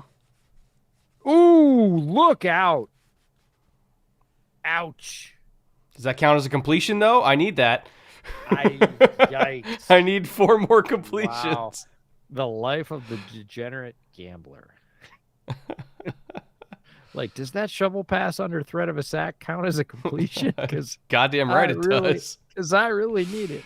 Oh man. Oh, 19-9 at the end of the third. 444 people hanging out with us right now. Someone else got the America bit, but a fun note, most scotch is now aged in old bourbon barrels because of how many spares the bourbon process makes. Yes, and also another byproduct of bourbon barrels only being able to be used once for it to legally be called bourbon is you get a lot of bourbon barrel furniture because you got to use the wood for something. So we got bourbon barrel decks, bourbon barrel chairs. I have a bourbon barrel in my backyard for a table. You know, got to make use of it. And it makes for really good furniture. Brett, EJ, gotta say, you turned on the well of whiskey TNF to high quality, well aged sipping whiskey. Yep, it's true. Huntley's gotten a few touches, but he's provided kind of a splash in previous games. He's provided a spark, something that really kind of lit the Falcons offense up. Haven't seen that tonight, so hoping he does. The life of a degenerate bootleg fan, EJ. Yes, Brian. Yes, indeed. There are many. I hope you're among them. If you're here, you definitely are. Marshall said 90%. Give him a break. 90% of the podcasts involve coffee instead of alcohol now. Well, we start recording at 9 a.m. So that's not even true. Oftentimes we're pre-showing at 7 a.m. on Monday morning and recording at 8. So the idea like slapping down shots at like 8-10 a.m. Which we do for shot of the week. Well, no, shot of the week comes later in the podcast, usually about 9:40 or 10 o'clock. Yeah. Just to be fair, like after my kids have gone to school. Important point. Full Metal Savage. I love the draft. You love the draft. We all love the draft. Yes, we all scream for ice cream. It's true, Full Metal Savage. Brad Holmes must really love the draft because he is hitting like a lot. Also true. Brad Holmes has had a couple of really good drafts. I don't know who saw Kirby Joseph coming, but that guy is a dude. One of us did. Yeah. Well, we both did, but you were higher on him, I believe. I liked him. I didn't anticipate him being this. No, then honestly, I think we were the same on him. I was like, it was one of those where like mid-tier safety. We're like, oh yeah, he could be like my third safety, and I was like, super athlete, could develop, great on special teams, which you're gonna have to be to make it in the league. Did I see him picking off Aaron Rodgers in the red zone twice in the same week? And forcing fumbles like 3 weeks in a row, and like he is developing at a quicker rate. I think then it's safe to say either one of us saw. Tremendous athlete, didn't always translate to production in college. Oh, Marcus. Yeah, honestly, I'm not terribly upset with that throw. Look at the pressure he was under. Like, I don't think that's awful. I think it was actually more of a throwaway, but when it left his hand, I thought he was just winging it. Look at, he's got guys right in his face. Like, I'm not sad about that throw. He was winging it, though. Oh, man. Jared, I got Tyler Huntley for 24 third, banking that either he gets traded or Lamar leaves in FA. Low risk, high reward. Was the compensation worth it, and who won? Yeah, for a 2024 third round pick, I would say it's worth it. Yeah, no, there's a very strong possibility that Tyler Huntley at some point gets a starting gig. He should. He's shown enough in his starts that some quarterback needy franchise should throw picks the way of the Ravens and say, hey, we would like to see what this guy can do as a starter. I would love to see it. We would both love to see it as Tyler Huntley stands. Yeah, I mean, it's a futures bet. Same as playing the stock market, right? Like, I think this is going to ascend later. Yeah, we think so too. Goose, if that ain't the most alcoholic sounding statement ever, shot of the week comes after the kids have gone to school. Okay. Like, it's the only shot I take on Mondays, but it is at 9:30 in the morning, so pick your poison. It's all in the name of entertainment. It's art, EJ. It's art. Is it life imitating art or just life being life? Tough to say. Oh, man. Big Deontay run.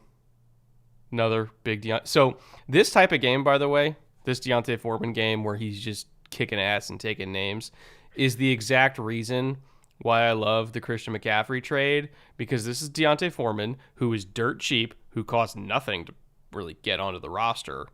They got a whole bunch of picks for CMC, and guess what? The running game's still good.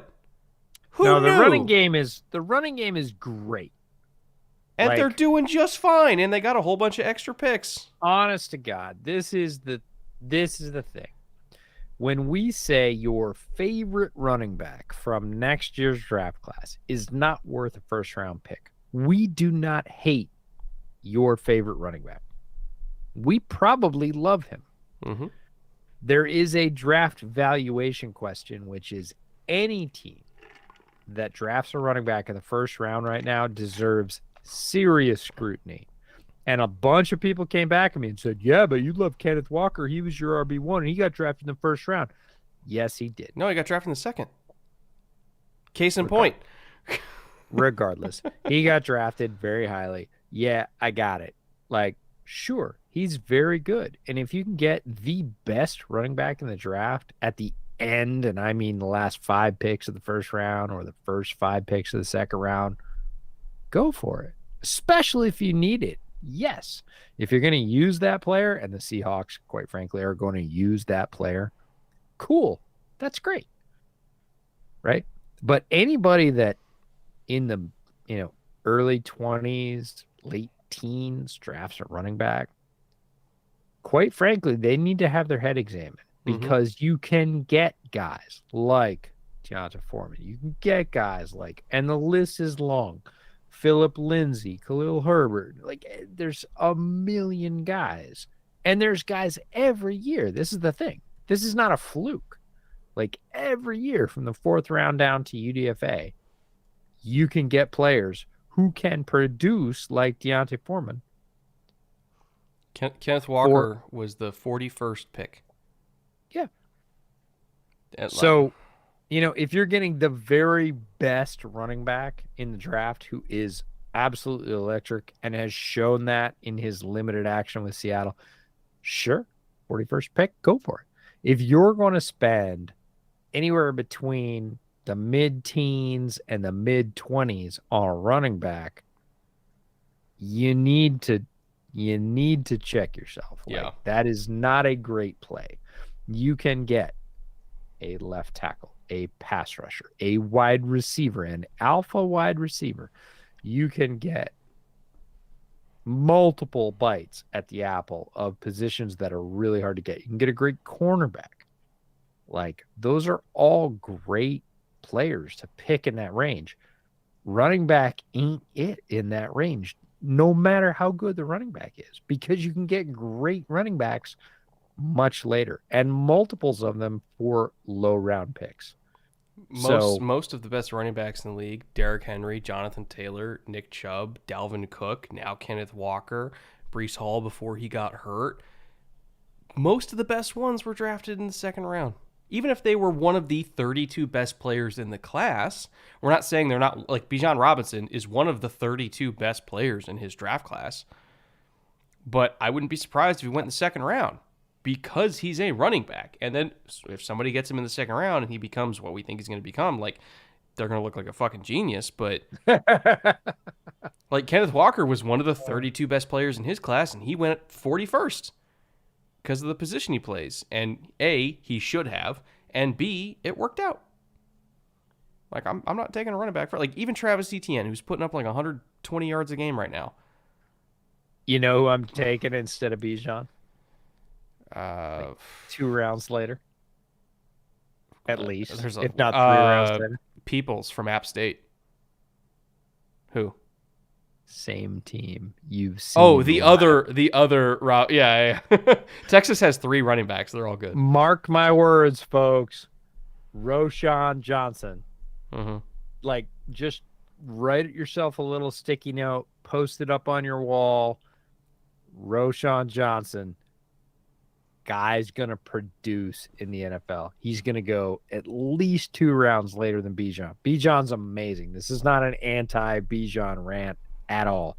Bijan, 100% amazing. You want to take him anywhere from pick 25 on down, have at it. You're gonna get your money's worth. 100%. You want to wait a couple rounds and pick up Roschon Johnson? He's going to look just like Deonta Foreman. Yeah. Like 100% like Deonta Foreman, if not a little bit better. And you're going to get him in like the high 3rd, the low 4th. Like Roschon Johnson, Texas running back, mark it down. You're welcome. While I don't like the term replaceable because it makes it sound really easy to do, running back is replaceable position. I think I agree. Replaceable is not the right word for it. Plentiful, I think, is the right word for it because there's a lot of good ones. You know what the word is? Fungible. Fungible. That's correct. Fungible is the word. Fungible is the absolute definition of running back in the modern NFL. There's just a lot of good ones. It's a supply and demand issue. Sorry. PJ Walker going a little bit. PJ we'll Walker. Just call it off script there. Zach Charbonnet is him. Remember the name? Yeah, Zach Charbonnet is a fucking monster. We love Zach Charbonnet. We've seen him in person. We wanted him to come out last year. When he didn't, we were both disappointed, and we drank into our sorrows. Zach Charbonnet. So we were talking to Kyle about this, Kyle Phillips, and he brought up Zach Charbonnet, and we asked him why Charbonnet didn't come out. This was the Shrine Bowl last year. Kyle Phillips, one of our favorite receivers, plays for the Titans now. He said he went back because he wanted to be the best running back in college football. He didn't feel like he'd accomplished that. He thought he could if he went back for 1 more year, so that's why he went back. And they are the number 8 team in the country now? Largely because of, honestly, the entire structure of that run game and how it revolves around him. Like, they just beat the shit out of people on offense. They play tough defense. Like, yeah, like they're a top 10 team in the nation. And that USC UCLA game might be a biggie in terms of the road to the playoffs, because at this rate, there's 3 top 10 Pac-12 teams. One of them's probably going to go to the playoffs, because that's winning a conference that has 3 top 10 teams in it. And that's like the same shit as the SEC. So, yep. Like it's not completely illogical that we see UCLA in the playoffs if they win out with Zach Charbonnet leading the way. He's that good? No, Zach Charbonnet is one of the guys that there are guys every year. I'd say a handful. There are like 5 to 10 guys every year that don't declare. And my buddy Mark Jarvis, big shout out to Mark. He's a tremendous help to me. I run my list by Mark all the time, and he's, they're going to go, they're not going to go, all that. Mark's incredibly useful for that and many other things as well. But there are always 5 to 10 guys that, like, they could declare, and they don't. And Brett and I basically raise a toast to guys like Zach Charbonnet. We're like, well, he could have gone. He would have been drafted highly as running back. He would have been a top 100 pick last year. He would have been running back 3 probably last year, behind Kenneth Walker and Breece Hall. Him or Pierce? Who do you think you would have had graded higher? Oh, I would have graded Zach Charbonnet higher as 3, Pierce is 4. Or sorry, Jerome 4 is 4, Pierce is 5 because of my grades that are established and standing. But I mean, it would have been really close. Like Yeah. he would have been running back 4 or 5 last year. Like, and he didn't. And we were like, like Zach's going back. Okay. Like again, we're never going to get on a player for their own decision, for their family, for staying in school, for positioning, which team they're going to go to. We're never going to do that. We're not in their shoes. But there are players every year that were like, damn it. They left money on the table. Yeah. Damn it. We wanted them to come out. Oh, Come on, Corderell. Ah. No, almost. Hang on. I got a point to the super chats. Always running. Let me see. Ooh, always running. $50 in the super. Actually, we have a few we got to get to, but always running first up. $50.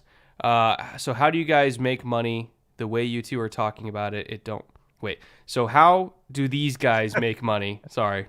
I've been having. Yes. So how do these guys make money? The way you two are talking about it, it don't matter. I have a kid who wants to be a running back, but he's growing fast, and the coaches want him at wide receiver. So I tell him, F your dreams at running back, go get money at wide receiver. Yes.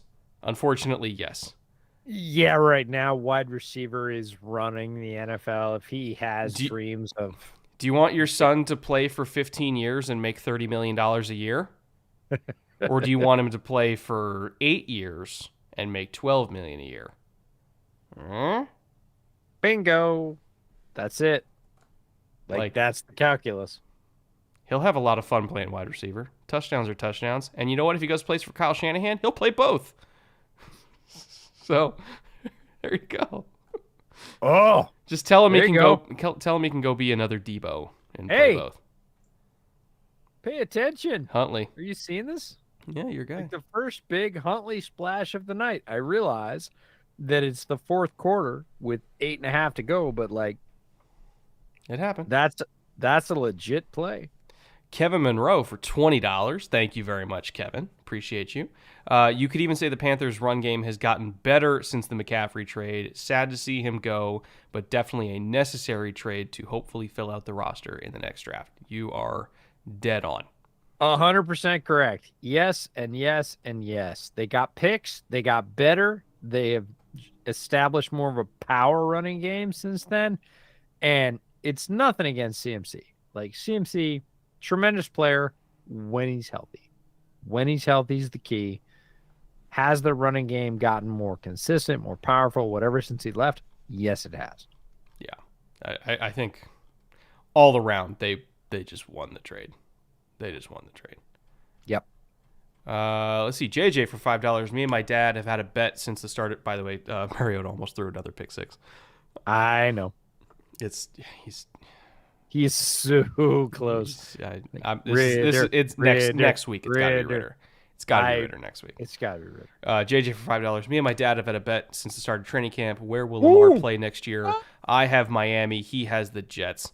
I don't think. Oh, God. This is a huge play for Carolina. No fucking way. First of all, I love the effort by Tyler Algier. I love the effort for Algier to run that down. But secondly, oh my fucking God. This is Miles Hartsfield. Miles Hartsfield making this play, by the way. Was he down? Was he down? I don't think he was. He's down. He's 100%. Okay, he's down. He's down. Thank God he's down, but oh my God. JJ, back to your question. Where will Lamar play next year? I have Miami. He has the Jets. He's down. I don't think it'll be in Miami because I think Miami has now fully invested itself into Tua, and why wouldn't they? Tua's playing amazing. I don't think it's going to be the Dolphins. The Jets, if Zach keeps playing like this and the front office and the coaching staff are very aware that they are in a window with that roster, I could see the Jets. Yeah. If he's not playing in Baltimore. I still think he's going to play in Baltimore, but yeah. If he's not playing in Baltimore, I could see the Jets trading like literally two entire Everything. entire Everything. drafts to get Lamar. They Oh my wouldn't care. God, that would be so fun. Yeah, they would 100% do it. They wouldn't even bat an eye. No, but I would, like, personally, as a longtime Lamar Jackson stan and Lamar, longtime many Jets players on offense stan, like, oh my God. And an offensive system that didn't just say basically run first. Lamar with, Mims, Garrett Wilson, Moore, Elijah, and Corey, yeah, and like, Brees, and like I found it 100%. It's funny that Mims 100%. was the first one you said. Lamar to can't get Indy, on the Jeff. Don't do that. That's mean. Oh God. I'm ready. I'm ready for the Falcons to be off my television. Drink more, it'll help. Oh, big blitz. Good. Now let's just run Deontay 20 times and end this fucking game. It's ridiculous. It's 7:45, by the way. You know who got the sack? No, I don't. 53. Brian Burns. Falcons. Yeah. For the Falcons. What do you mean for the Falcons? Oh, sorry. 53 for the Panthers. Yeah, I'm the one who's drank too much. No, I drank too much. That's me. Brian Burns. God damn it. 53 is twice today you got me on 53. I didn't get you. You got you. Yep. You're correct. Caden, Bolts have a shot at the 49ers. First game coming from Oregon. Right? Oregon? So I think he's coming down from Oregon to the 49ers game. And he's asking if the Bolts have a shot. Oh, you know what? He's probably a Chargers fan because he's a Ducks fan. And Ducks fans worship at the altar of Justin Herbert. That makes sense. I put that together, EJ. Do the Chargers have a shot? Yeah, they have a shot. It's not a great shot, but they have a shot. It would take another Herculean performance from Justin Herbert to pull it off, and they have to stop the run. They have to find a way to stop the run, and they're not a very good run defense. So I give the odds of them winning this game at like 20%.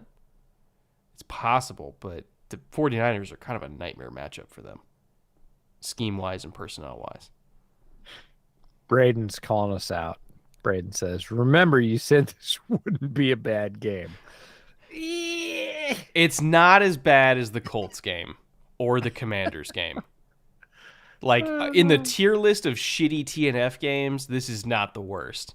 It's not good, but it's not the worst. It's not good. That might be the statement of the year. How many good TNF games have we had? Like, 2? I don't know. Like, no, we've had more than that. I feel like half of them have been easy to talk about.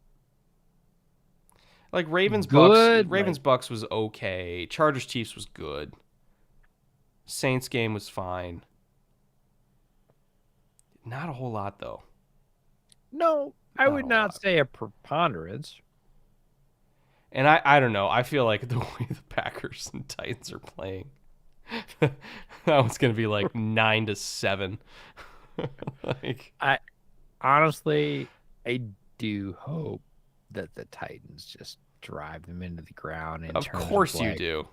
Yeah, but I mean like in a ground game sort of grinding sort of way, like they win by like 15-6. So the exact score that happened against Detroit. Like same game. Same game. You just want that to happen every week. Just a slow, painful death. Honestly, people are giving me a lot of crap lately about being anti-Packers, but I'm like, it's not really anti-Packers. It's anti-good football. Anti-bad football. Yeah, sort of. Yeah. Like, typically, Aaron Rodgers has been tremendous to watch. Like, he can hit that throw that absolutely guts you no matter who you are. And Now he can't. And it's frustrating. And he throws, Microsoft Surface tablets on the sideline. And he just goes, ah. And I get it, but this is a sum total of the Packers' decisions over the last 3 years, 5 years, whatever. Oh, they dug this hole for themselves. 100%. They even going back to, it's not even just the Jordan Love decision. It's, taking 2 defensive players over receivers. It's, it's the free agency decisions. It's the lack of being aggressive in trades. It's their own fucking fault. It's all their own fucking fault.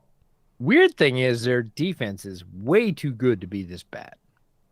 So they're really good against the pass. They're not good against the run. They're a very one-dimensional defense, and they are built to play with a lead when you have to throw. If it's a close game or, God forbid, they're behind, they're fucked.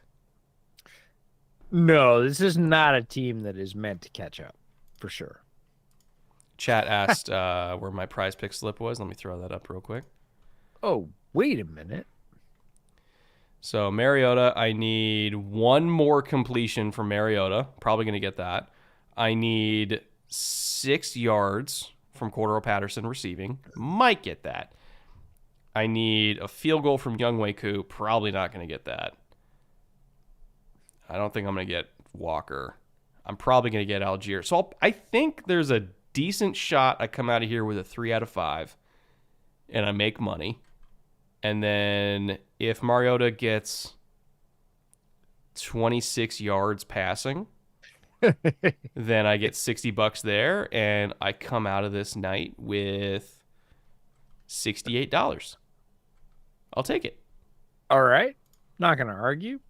There was a super chat that from, again, Pronger. Pronger, you've been a star tonight. But Lamar with San Fran to kill Brett's fantasy even more, though. You just want to ruin my life. That is a very targeted shot. Lovely. Chat's out to get me today. Yeah, no, I mean lovely, by the way, Pronger, but nice work. That is a sniper shot to Brett's heart for sure. What'd you eat for dinner, by the way? I meant to ask you. Apple pie. That was all you ate for dinner? Was apple pie? Jesus, EJ. Living the life. Yeah, a little bit. I was wondering, I was like, did you get any carbs? Because you're slurring. You're way ahead of me. Nope.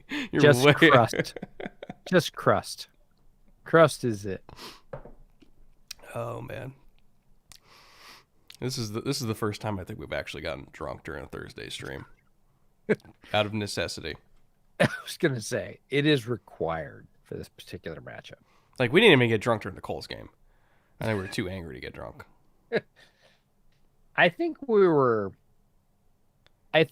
thought that it would be better, and we were just like, nah.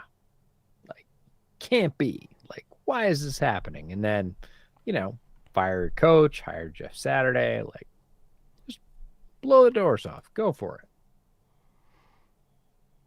Let me see here. How much? Okay, so I just need 26 from Mariota and 1 throw. So if I get 1 big completion to Cordero Patterson. You've been saying that since before kickoff. It's going to happen, EJ. I need 1. Stop giving these stupid fucking carries to Huntley. What? Give the pull to Cordero Patterson. Not a great throw. God, get him off the field. I'm Yeah. so over it. I'm so over it. I do want Ritter deeply at this point, which is weird because if you'd asked me that coming into this game, I'd said no.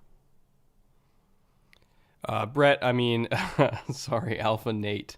Have you explained the Nate C arc to EJ yet? No, I don't even know how to explain the Nate C arc to EJ. EJ would need to come onto the Discord and see for himself. Nope, not happening. You said come on to the Discord, and I was like, nope. You got to come visit the United Nations or the United Nates of America, whichever one we've gone through.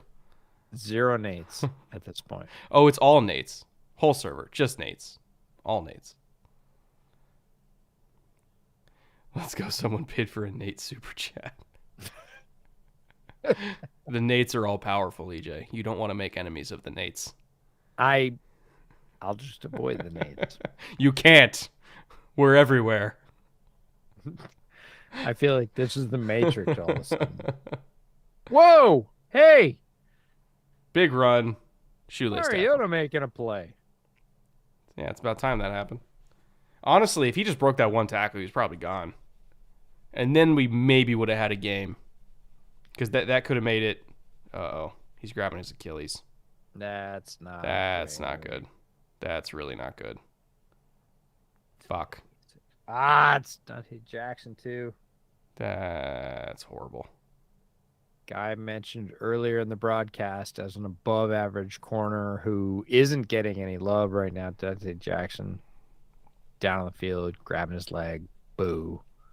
Not cool. Brett, who is the best edge rookie so far? Kayvon's had a good year. Now that he's standing a lot more, Hutchinson's been better. There you go. Who else is in this class? AK started out hot, kind of cooled off a little bit over the last couple weeks. Karlaftis has been real up and down. Hasn't been bad, but hasn't necessarily stood out either. I would say Hutchinson and Kayvon have been the two best, though. Kayvon came out of the gate hot, and then Hutchinson kind of caught up, I'd say.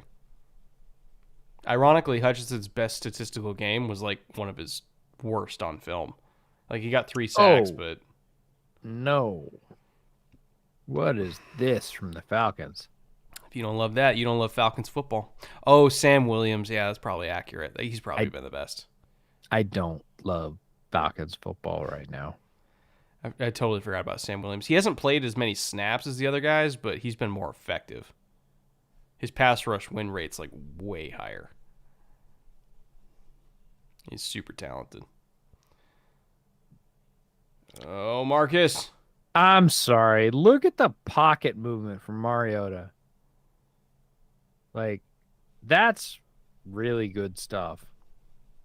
The problem is he'll have one of those plays and then have 4 horrible ones in a row, and you just can't trust it.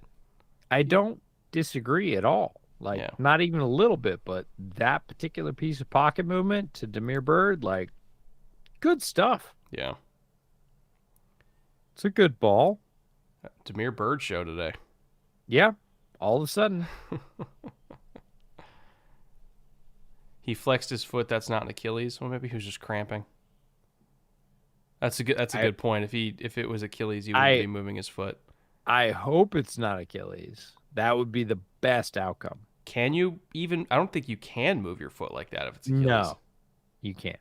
Oh, okay. Kyle Pitts flexing the catch radius, and double caught it. Yeah, but that's Kyle Pitts in a nutshell. Like, crazy mutant catches football right there. Oh man, I just wish he got more opportunities to do that. That's all I want. I do too. How do you think the Ravens will look with all the defensive pieces returning and Houston surging, Ojabo, Williams, etc.? Oh! Touchdown! Who's 12? Is it Kias, right? Switching rosters now. No, 12 is Daryl Hodge. There we go. How do I think the Ravens will look with all the defensive pieces returning and Houston surging, Ojabo, Williams, etc.? Yeah, because Ojabo's practicing now, I think. I thought I saw a report about that. I think their pass rush is going to be a hell of a lot better. Their pass rush early in the year, especially when they were even more banged up than they are now, it was kind of a one-man show. And if Ojabo, not that I fully expect him to come out of the gate swinging, coming off an Achilles, but if he can just another miss, oh my God. What is with the kickers? Something's up. Something's up with the holding process at this point. No, I'm like Pinheiro and Younghoe Koo, who's been one of the most reliable kickers in the entire league. Is there a problem with the K-balls? Like, this is not. They literally can't hit it to save their life. It's nuts. Great ball by Mariota, though. Yeah. I am optimistic for the Ravens defense. I think they're going to be able to get home with 4 a lot more often if Ojabo looks even 70% of what he was last year before he got hurt. And if they can get home with 4, that'll help a lot because it kind of felt like they were reliant, almost too reliant on 5 and 6 man pressures to get a pass rush. And I don't necessarily think outside of Marlon right now, I don't necessarily think their secondary is good enough to hold up. Marlon started out kind of shaky, but over the last few weeks has played really phenomenally well. Peters, Peters has been having Peters issues. is a little washed, but Hamilton, they're actually starting to get the hang of, which I'm Hamilton, really last month or so, you've started to see it where you're like, okay. They've started to bring him down and say, hey, be a disruptor near the line of scrimmage, which is his whole college tape. Like, yeah. Mm-hmm. And he's done well. Always running for $20. Thank you again. Always running. Very much appreciate that. The reason I ask about dreams is because my 7-year-old son is playing with 5th graders in baseball. What? Okay. Excuse me? Seems a little nutty. And football. And he's 5'1". With 7-year-old? Bro, that's an offensive tackle. That's ridiculous. Like, my 11-year-old is just over 5 foot, and he's a big dude. He wakes up. He wakes up at 5:30 to do push-ups and sit-ups and tricep dips. It just hurt to say, yeah, forget that. What the fuck? Bro, that's a D end or a tackle. He's gonna grow out of receiver by the time he's 12. Yeah, that's a mutant. You've got 1-on-1 on your hands because my kid's at the top of the growth chart. He's 11. He's just over 5 foot. And he's a ridiculous size dude. Your kid's outpacing that by a ton. That's it. That's like top 1%, dude. No, it's like top 0.05%. And Ko is gigantic. Yeah, dude's big. Yeah. Like, as an 11-year-old, dude's big. And like that kid is way bigger. So that's, you talk about the slice of the top 1%, like that kid's way up there. 5'1" at 7. Like that's ridiculous. That's out of hand. Kirby Smart's gonna send him a letter tomorrow. Hey, Rashawn Evans, who I've been heaping a bunch of crap on all night, actually got to make a play in his roundhouse. Run stop between the 20s. Like, boom. Wakes up at 5:30 to do tricep dips. Yeah, he goes fucking boar hunting with a Bowie knife after that, probably. Oh, the Treylon Burks reference rings true. By 2 p.m., he's drinking the blood of his enemies. You know, just normal 7-year-old stuff. Oh, the Conan references. I love this because I said, come for the analysis, stay for the movie references. Like, we have Point Break on the t-shirt, and we have Conan references before the end of the game. Like, I think this game is setting a record for drop picks. This is ridiculous. Well, yeah. That's like the 5th drop pick tonight. The turnover worthy plays metric on PFF is gonna break. It's not gonna be good. Not gonna be good. How many drop picks have there been tonight, Raul? Great question. A lot. At least 5. At least. If Patterson doesn't get 8 rushing yards, I at least break even on the night, so I'll take that, especially for this game. Hey, breaking even's all we can hope for in a game like this. I mean, honestly, in this particular Thursday night game, breaking even would be a huge victory. All right, Marcus. Give me 26 yards. That's all I need. Just 26 yards. Make me positive on the night, please. You have 2:33 left. This is your Oh, wait a minute. prime time. Hold on. He hit it. We made money Already? tonight. Yeah, that's on the Pitts catch. I forgot about that. So we made money tonight. So we're up 60 on this. I only put 20 on this. So even if I lose this, I'm still up 40. You and your first half, second half Or slip night. up 20. Oh, No, yeah, up 40. I'm sorry. Derek Brown doing Derek Brown things. We can't let that go by the board. That was a great play by Brown. Yeah.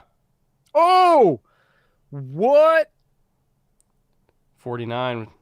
I'm just like, Ooh. I'm stunned that Mariota avoided the first three. Yes, he got caught by the fourth, but he avoided the first three. That's exceptional. Haynes got And I still hate Silverface. All right. Give me a screen. Cordero Patterson. Come on. Come on. Call it, Arthur. Give me my garbage time trophy. He's been going to my football practices since he was 2 months and doing pull-ups since 4 months. What in the world? He loves working out at home. Bro, you don't have school. a kid. You got a Terminator. Yeah. I'm in Chicago, and high school asked me about him. I bet you do, buddy. Oh, my God. That's unreal. Take him to Northwestern. Just casually take him to Northwestern and just see what they say. Just like, hey. So just like walk him around campus and see how long it takes for a football coach to peek out the window. Yeah, no kidding. Can we make it happen that Atlanta misuses Pitts enough they trade him away to the Bears? I wish, John. I really do. A pass-catching tight end for the Bears, a true pass-catching tight end for the Bears would be an amazing thing. You'd have to pay a first and a second to get him, though. Yeah. Is Pitts happening in Chicago? It's not. No. Can we get another pass-catching tight end in Chicago? We can. And it should happen. It'll be a compliment to Cole Kmet. Is it going to be Kyle Pitts? It's not, unfortunately. Oh! I'll tell you what, though, if he caught that, he would have had his head taken off. That's a hospital ball. Actually, that's not even a hospital ball. That's a fucking ER ball. That is an end-of-career ball, yes. No, they had one, Justin Fields threw one like this to Chase Claypool last weekend against Miami, where it was like, okay, go ahead, lean into that interior coverage, like coming at you with knees and shoulders. Like, oh, no. It's not a great career decision. So, gonna give him a pass on that one. Oh, there you go. Is that Gross Matos? Eater Gross Matos? No, it's Haynes. Haynes again. 98. Marquise Haynes. Oh. I'm going to take a very small victory lap on that because between him and Dorrance Armstrong, same draft, both guys that I loved. It was an Achilles for Dante. That's terrible. That sucks. Yeah, that's flat out terrible. I thought the ankle flexion thing. I don't care. If it's an Achilles, it's terrible. Like, it's extremely painful. It's hard rehab. Like, it sucks. I am really, really sorry for Dante Jackson. That sucks. I can't remember. I think this is a turf field, even though it's outdoors, right? I think it is. I don't know. There's been obviously a lot of talk about the difference between grass and turf for the last week. All the players want grass. All the owners are like, turf's not that bad. Injury rates have been discussed. Like, whatever. Kind of doesn't matter to me. Like, guy pops his Achilles. It's still an Achilles. They switched to artificial turf last year. Ooh. Yeah. I don't know why, but they did. Looks like turf because I see the black pebbles. Yes. Yeah. That's the thing. In my head, I was like, I can't remember for the grass or not. But yeah, they switched to turf in 2021. Oh, Tepper ripped up the grass so they could have more events at the stadium. Oh. And here we are. Shocker. Owner does things for money that are worse for safety. Strange. Always running for $10. I did take him to my old college because he wanted to see it, and the coach offered him on site a full ride. He didn't know how old he was, so yeah, it works. A 7-year-old. He's like, you need to come here. I'll offer you a scholarship. Well, if he looks 15, it definitely sounds like Cap. But also, I'm not gonna doubt because, I mean, Jordan Mailata exists, so we know one of those freaks is walking around. Very possible that another it's one the could planet theory. It's just accelerating. Uh-oh, look out. This is what the Panthers are going to do to you late in the game. I'll line up and just run over you. You could still move your foot with a torn Achilles. Again, I'm not a trainer. Yes, but ow. It probably hurts like a bitch. Because I'm moving it right now. Are they giving the hold right there, 79? I'm flexing my foot right now, and I guess you kind of use the muscles more on the front of the ankle than the back. I guess that makes sense. It still probably hurt like a bitch, though. May you never tear your Achilles. Have you? No, but I've had work done on mine, and it was incredibly painful. I bet. DJ tore his a few years back playing basketball.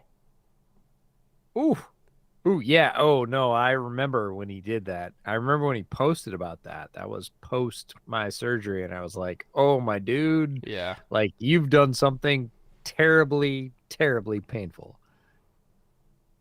I remember walking around with it. Walking boot. A big old boot for like 5 months. Yep. I was on a scooter for a bit. I was like, they're like, you don't get any weight bearing. I would too. You don't get any weight bearing for 6 to 8 weeks, and then you get a boot. I was like, oh. Good night from an indifferent Falcons fan. Braden, we appreciate you being here. I fully understand you being indifferent. There are a lot of indifferent fans hanging out with us, over 400 at the moment. So may you enjoy the draft. Yes, indeed. Not super fun. Really sorry to hear that for Dante Jackson. But 22-15 looks like Panthers are going to pull this one out. 14 seconds left. Let me see what the NFC South standings are. At this point? So the leader in the division was at 4-5. They are at 3-7, which means they are technically only going to be 1 game back. Technically. Or 1.5 games back. And then once they get their bye, then theoretically they'll be a game back. Oh, wait a minute. Big drama. 37-yard field goal from Pinheiro. Okay, this actually has a lot of oh, he nailed it. A lot of stakes for second half over-unders. Maybe he's back on the horse. Maybe. Okay. That's what we're hoping for at this point in this fucking game. All right, Tampa Bay 4-5, Atlanta 4-6, New Orleans 3-6, Carolina 3-7. Whew. So they'll get their bye week, and then they'll be a game back after that, and then theoretically, let me look at their schedule. So they've got their next game is against the Ravens, Broncos, Seahawks, Steelers, Lions. They only have 2 division games left. However, that is not a great slate to have to run through right now. I mean, Ravens they'll probably lose. Broncos, I don't know, that's kind of anybody's game. Seahawks, they'll get smashed. Steelers, they could beat the Steelers. Lions, maybe. Lions depends on who scores more. If they go 2-2 there, or no, 3-2 there. If they go 3-2 there, which is very possible, that sets them up in the last 2 weeks with their division games. To then win the division in the last 2 weeks against Tampa and New Orleans, and then that dude that bet $80,000 on the Panthers missing the playoffs would just get shithoused. I forgot about that. I actually sent that to you. That would be all-time bad beat. Bad beat. Yep. That would be the end of bad beats right there. Um, It's quick like, super chat from Sad Mariners fan. Had knee surgery for torn ACL, LCL, and PCL. That's a bad knee injury right there. oh, After my knee bent over 90 degrees in the wrong direction, physical oh, therapy was only slightly longer than an Achilles tear. That's how bad they are. Yeah, Achilles tears, super painful, long recovery, not good. bro, your knee went the wrong way. How? How would you do that? Why would you ask? You don't want to Did know. you fall from a 30-story building? I I got a feel for Steve Wilkes here. Like he picks up a win in rough conditions against a divisional foe. Nobody had them winning this game. Like, all right, like go get some. Leg press accident. Oh God. Just reading that hurt me. No. Why'd you ask? Why'd you ask? JJ for $5. Freshman high school basketball, carried Christmas ornaments down the stairs, slipped, messed up my Achilles, and almost had to get my ligament replaced. Ugh. Okay. Don't wear socks on carpet stairs, folks. That's the number one rule. This is my least favorite thing about bringing up an injury story is as soon as you say I had a hangnail, like the next thing is, and the rib was poking out of my side. So I was carrying a live grenade in my pocket. Right. You go from like, oh, so I singed my eyebrows to, so my foot was in my mouth and it was terrible. And you're just like, injury stories just escalate Oh my God. like exponentially. It's ridiculous. I don't know how some of you guys are alive. Walking on a curb, and as I caught my balance, all my weight went sideways, and it bent outward, and then pop, pop, pop. Wow, that's got to be the least dramatic way to suffer a very dramatic injury. I had a friend that did his knee and was walking around in a walking boot for a while at the time. And everywhere we went, he would tell a different story on purpose to see what kind of rise he could get. And he would count on me as the straight man to not react. So we were checking out at like a Safeway, and the teller, who was a young gal, was like, "Oh, so how'd it happen?" And he was like, "Oh, Jill's husband." And she was like, "What?" He was like, "Yeah, so I was in the bedroom, and then I had to like run out over the patio, and I jumped for the pool, but I missed, and my right leg hit the edge."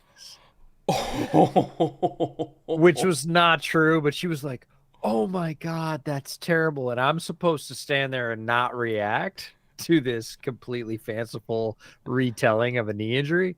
And I'm like, yeah, that's what happened. Yeah. And I'm like, dude, seriously, do you expect me to be able to hold a straight face? It's like, I'm just testing you. Oh my God. Yeah. Riley said, knew a guy who missed 2 games with a concussion because someone hit him in the head with a roofing hammer. Bro, that's assault with a deadly weapon. I'm just like, that's not an injury story. That's 25 to life. I accidentally threw a roofing hammer at my friend's head because it's what happens. No, it's not what happens. I gotta tell one story on stream, and this is an injury story that happened when I was like 5, and my dad still gives me shit for it. It was on Father's Day, 1996.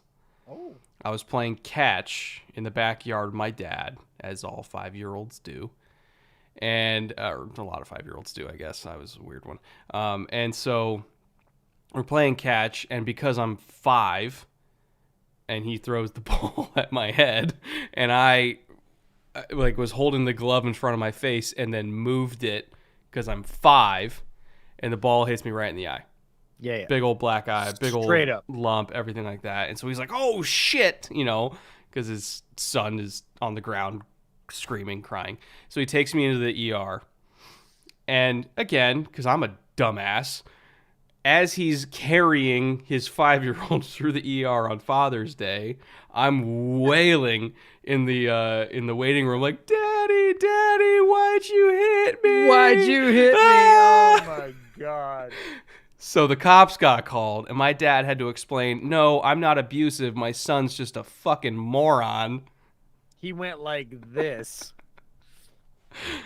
And I never played catch with him on Father's Day again. Well, I can see why. That's rugged. Because he was afraid of going to prison. Sure. I have a similar story from my cousin who was the wife of the youth pastor in town, and they had a friend who had a dog named Whiskey. Okay. And her 3-year-old, when she was wheeling him through the supermarket, was sitting in the cart, and he said loudly, "Mama, I love Whiskey." And everybody stopped and looked, and he realized what was going on. And so he grabbed on and said, "Mama, I love Whiskey," in the middle of the small town grocery store where she was married to the youth pastor when he was 3 years old. Oh, my God. Fun times. I will say at the small town grocery stores, that's probably a fairly common occurrence. Anyways, good times. Thank you for well over 400 of you for hanging out with us for this game that was not the greatest, but entertaining nonetheless. Yeah. Next week is going to be Titans-Packers, which theoretically should be a better game, which means, knowing our luck, many more drinks will be had, but we'll be getting through it together, folks. So stop by next Thursday for that. We're probably going to do some more whiteboard stuff. Hopefully we'll get ourselves a better game one day. We will. And then go watch the podcast that we dropped, as a nice little recap of last week and a primer for this coming week. We got another podcast episode coming up next Tuesday or Wednesday, probably Wednesday morning. And then we're back here on Thursday. So thank you, everybody who was here the entire time. We love you very much. Thank you for supporting us, and we will see you very soon. Take care.